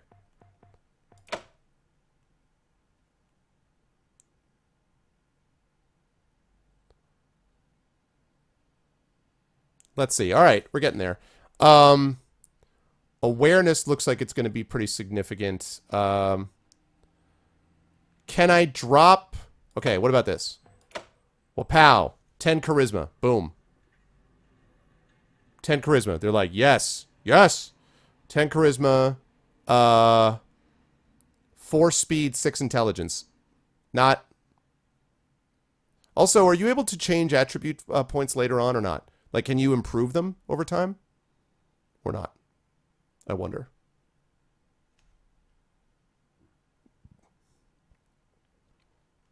Okay, 10 charisma, 6 intelligence, 4 speed. That's what we're looking at. What do you guys think? Dragon. Yeah, but... Each 10 levels you get 1 attribute point. Okay. But the thing is, if I drop coordination by 1, I lose an action point. Is that a problem if I cut down to 1? Like, if I cut one of these down, if I drop this to level 1 and I lose an action point, is that going to hurt? Is it going to hurt if I drop this to 1 now that I'm down to 6 action points?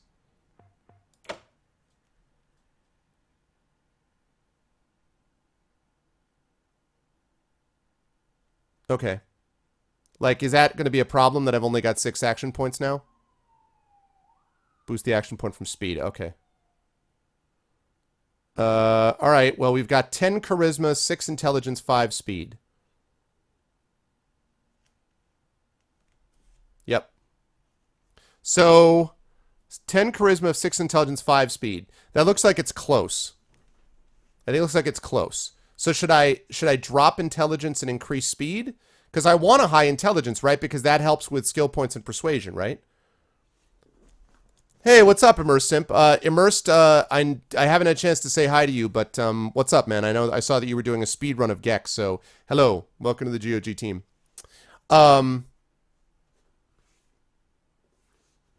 So what do you guys think here? Speed versus intelligence. I know, I'm noticing that, Retrograde. I'm noticing that. I know it, Funkmaster, I know. But he's so likable, though. He's so likable. Yeah, but Shadow, I want, he's so charismatic. No, I want him to be, I want super charismatic. I'll move other things around, but I want him to be charismatic. That's the way I want to create him. But I'll move other stuff around. So...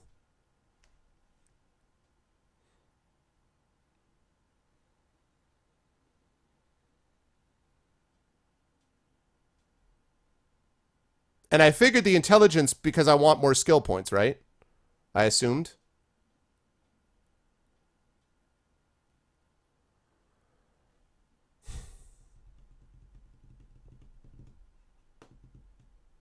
Okay, well, so my point is this right here, is this workable? Yeah, I know. Are you Mr. Bean? Do you think Mr. Bean is charismatic? No, Mr. Bean is not fast. And he's not that smart. He's not fast, he's not that smart. All right. So, all right. Okay, we'll go with that. We'll see. Let's see. Now, so now we get over to here. So we're going to go with blades. So bladed weapons. And also, well, wait. Knowledge skills. And last of all, general skills. We need to go to, here we go. All right. So first of all, we want to be able to persuade people to do stuff. So we've got hard ass, kiss ass, and smart ass. Cleverly manipulate.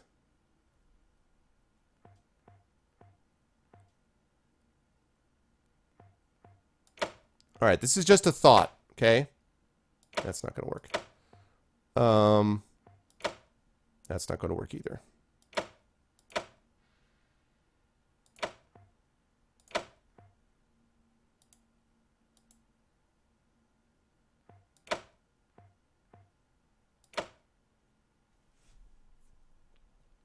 If you drop charisma by 2, you can have everything you want.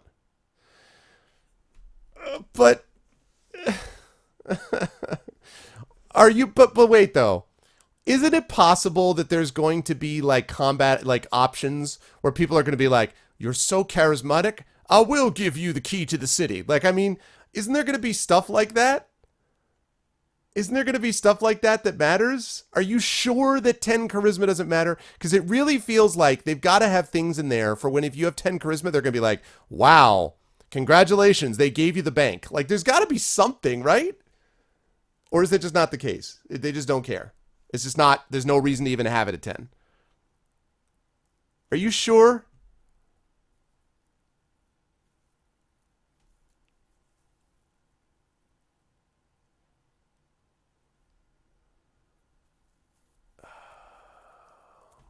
Well, that's what I'm trying to do, Simp. I'm trying to do that, but I've been so frightened by people talking about what's viable that, you know.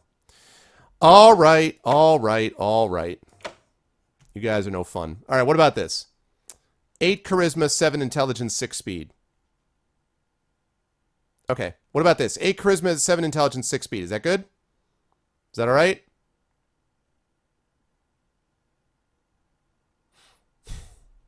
Yeah, but I also mean people joining you and stuff. Like what? But I also mean joining you. What if there's some big mega robot? What if that scorpion that we saw in the first panel, like, doesn't join you unless you have a 10 charisma? But what if you have like a 10 charisma and the freaking metallic scorpion follows you? Huh? What about that?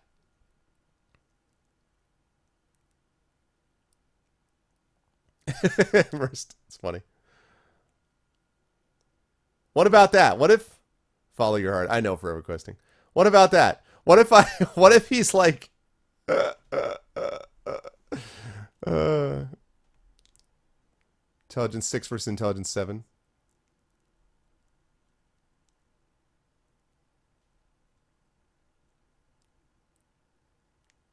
Is that what you do?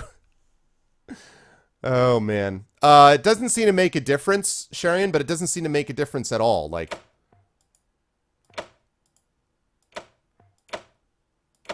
it doesn't make a difference like all the way down. All right, well, I don't want to get too caught up in this. The point is, does this look fine? Does this look fine on the attribute side so we can get into the skills? Does this look fine? Not min-maxing, please. Just does this look fine?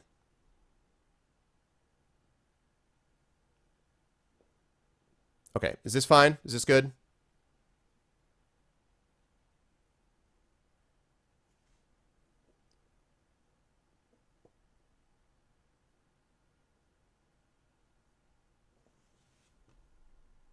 Is this viable? Yes?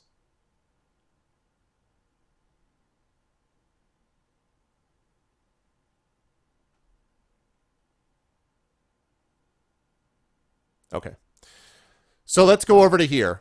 So now, skill points. So I put 3 points into bladed weapons. And I like the fact that it unlocks self-defense. So I've got 3 points there. I have no knowledge. I don't know anything. I just know about hitting things and then doing this stuff. Now, of this group... Okay. I've now got hard ass, smart ass, and kiss ass. Is that fine? 1 point in each is all that's because that's all I can really spend on it. That's good? Hard ass, kiss ass, and smart ass?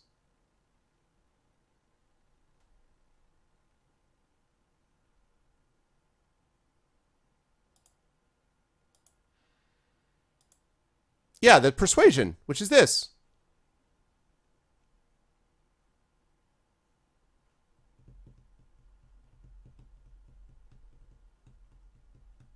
No, he's got average awareness. Okay, everyone happy with this? Look good? We are not going to repeat this process with every character. Forever questing, yeah. Does this look good? Does this look good? Everyone happy? Happiness?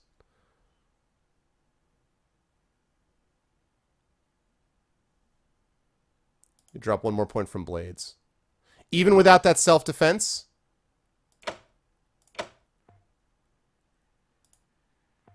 So like that. So even without the self-defense, that's fine? That is my leader character, yeah. All right. I like it. Okay, now select quirk. Special personality traits, quick character. Okay. Animal husbandry. No. Ascetic.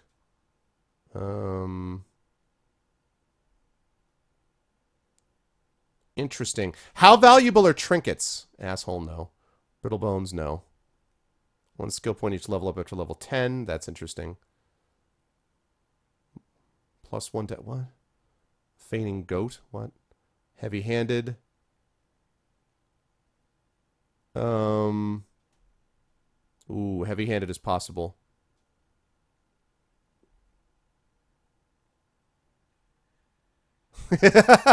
Kilgore. That's funny. Psychopath, no. Raised in the circus. No. Repressed rage, no. Thick skin, no. Twitchy, no. 2-pump chump, no. Unlucky, no. Way of the squeezins. What? No. Okay. So the only one I would do would be this one. Are trinkets, did you say trinkets are valuable or not? I'm really tempted to do this. I'm really tempted to do it.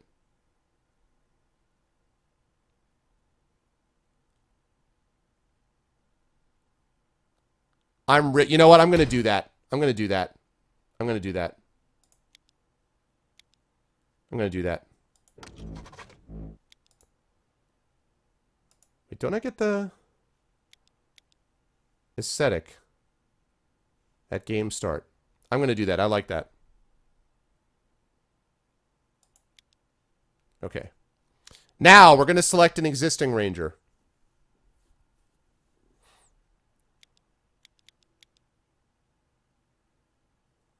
Let's see. Yeah, I'm not. Yeah, we're going to select an existing ranger. So, medic, thief, and repair guy. All right, let's go with medic.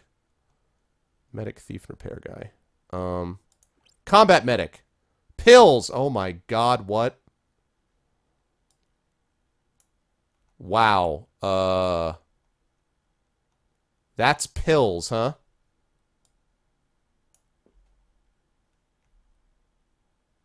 Pills.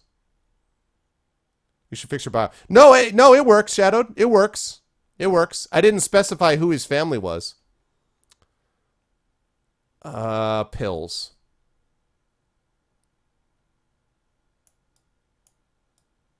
No, this is the other members of my party, Dragon. Surgeon. No, I don't know. I really do not want to, actually. I really don't. I don't want to go through this process each time.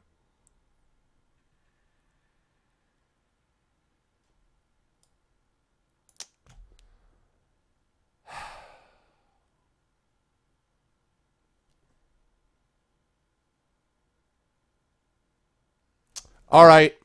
God damn it. This one's for, this one is obviously for Chris. For Memories in 8-bit.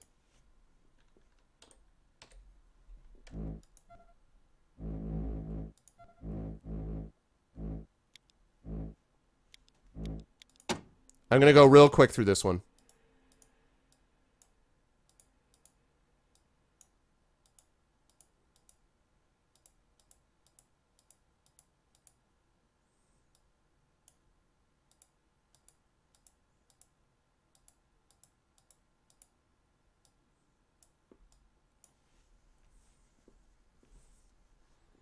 Nope, this is the medic.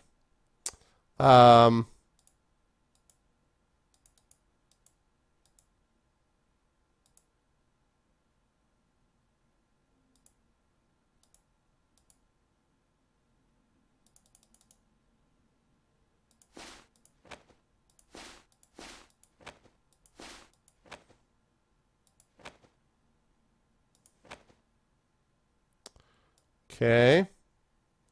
We're going this fast.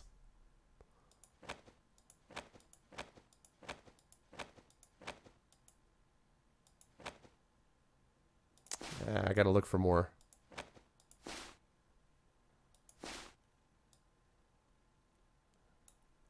Doc Brown.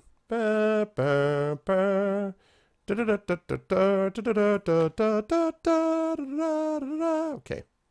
He needs a big pack, though. Well, maybe not that big.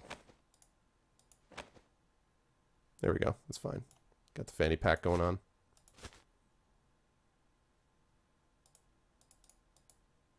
Okay. Okay.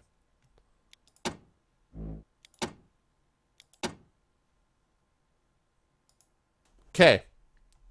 Here we go. This guy's a medic. So, for this one, medics, let's go, quick. You need one combat skill. Alright, this is going to be the medic. You need a first aid skill. Alright. Well, let's worry about attribute points.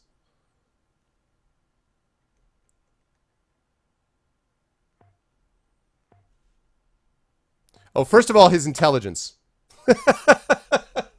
I'm just kidding. Just kidding. Just kidding. Oh, we're not going to have time to do all this. We'll have to do the next two. This will be the last character. We're going to do the last character. We got to go quickly, guys, and then I got to give way to a Retrograde Tom. So we got to go quickly. So, Intel 6. So we're making a Doc Brown type character, okay? He's kind of a little nuts. He's fun. He's got good luck. Probably not great coordination. He's not super aware. Actually, his coordination's... Well, no, he's actually pretty aware. That's not true. He's pretty aware. That's probably not good enough.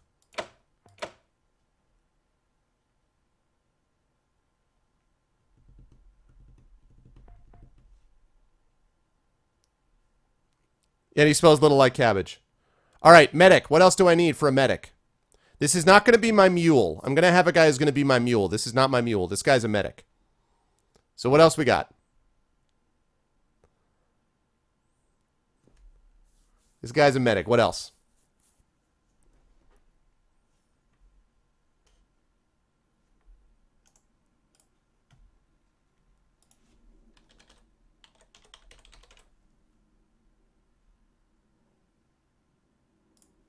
Oh, I almost forgot something.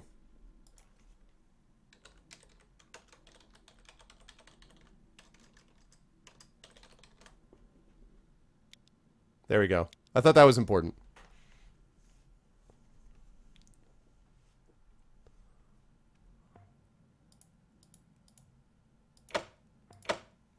Done. Attributes for medic. Field medic. Wapow. Field medic. And then I need surgeon, you said? 2. And then I need 1 like speed and intelligence would be the primary attributes. Nah, it's fine. I don't care about that. There. Shotgun, because those are fun. Done. All right, 1 point in shotguns. I got 3 points in field medic, 2 points in surgeon. Good? Only 1 point in surgeon? Okay. So what am I putting the other points in? Oh, wait. Mechanical repair. He's got to be good at mechanical repair, right? Doesn't he have to be good at not mechanical repair, or computer science? Mechanical repair, right? 3 field medic, 1 surgeon, 1 mechanical repair. Yes?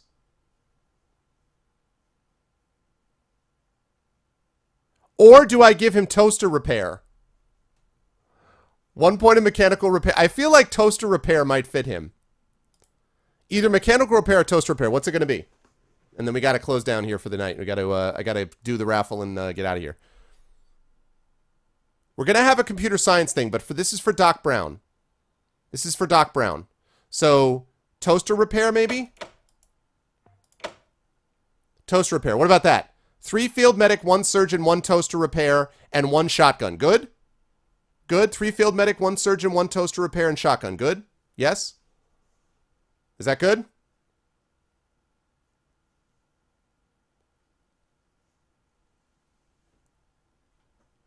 Exactly, Sharon. I just realized that was the case. Yeah? Nah, I'm going with toaster oven. Okay, now quirk. Quickly, quirk. Let's see. all Doc Brown is quirky, but 2 base action points, skill point, +1, fainting goat. I'm tempted to choose fainting goat. Oh, no. 25% benefit when you use healing items on others. What about misophobic? I'm thinking about fainting goat, but what about misophobic? The benefit using healing items on others. Does that make sense, or is that going to gimp me because I can't use healing items on myself? I think the rest of these are no. So either misophobic or fainting goat. Is miso bad? Which is bad. Okay, fainting goat. That's it. Done. We will do the rest later, guys. We will do the rest later. Oh, wait. Can I... Is this gonna... Oh, wait. Am I gonna lose my stuff? Ugh. Oh, my God. What? Okay. How do I... If I play now... Because, guys, we really do not have time to do the other 2. So, how do I do this, then? How am I going to do this to save these characters? How can I do this? I need to export them? Okay.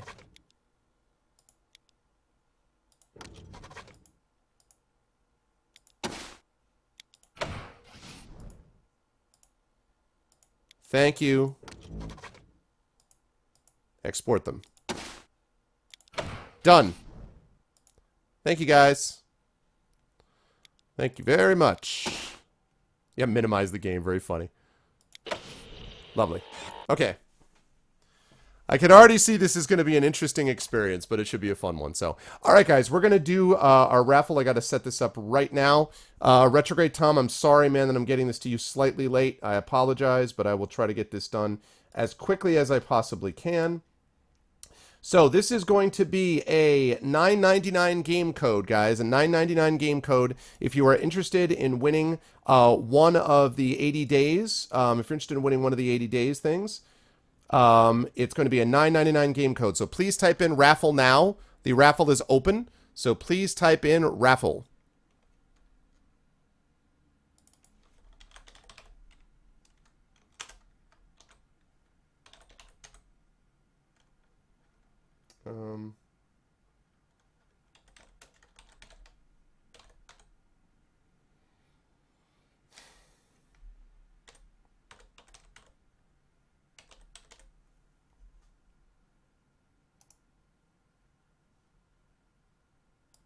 Lovely. Okay. And as a reminder, guys, as you guys are getting set up, I'm going to be giving way to Retrograde Tom in just a minute. He's going to be playing some Legacy of Kain Soul Reaver, which every time I say that, I want to say the song Dreamweaver. So I have this Soul Reaver. Anyway. But he's going to be playing that for you. I'm going to be back with you guys a week from today on this channel, Tuesday, playing either Wasteland 2 or something else. But pretty soon we're going to be full into Wasteland 2. But before we do any of that, we have obviously stuff going on my channel as well. So I want you guys to stick around here. 10:30 Eastern, I'm going to be over at my channel playing Day 2 of Undertale. And also very important, we're going to be doing the first semifinal for Arvanaut Idol. So you guys can go over there and hang out with Zeta Shade, with Classicor, with Kilobyte, and with one other person, an alternate that I have to pick because unfortunately Pyron Jade is not feeling well, so she can't do the semifinal tonight. So we're going to have 4 people competing, and you guys are going to get the chance to pick who you think was the top story. So please, if you're interested, stop by there. That would be lovely. Please also follow all my stuff and support the Patreon and do all that good stuff as well. And please follow, hopefully my channel, but also this channel as well, because these folks over here are really awesome. So that's happening at about 10:30 Eastern Standard Time. In the meantime, of course, you should stick around and have fun with Tom. Hopefully you can multitask and watch both of us, because Tom's a good dude and is going to be having fun playing some Legacy of Kain. So definitely check that out as well. All right. With that said, okay, I'm going to close down the raffle now, guys. I'm going to close down the raffle right now. Okay, sounds good, Kilgore. I'm going to close down the raffle.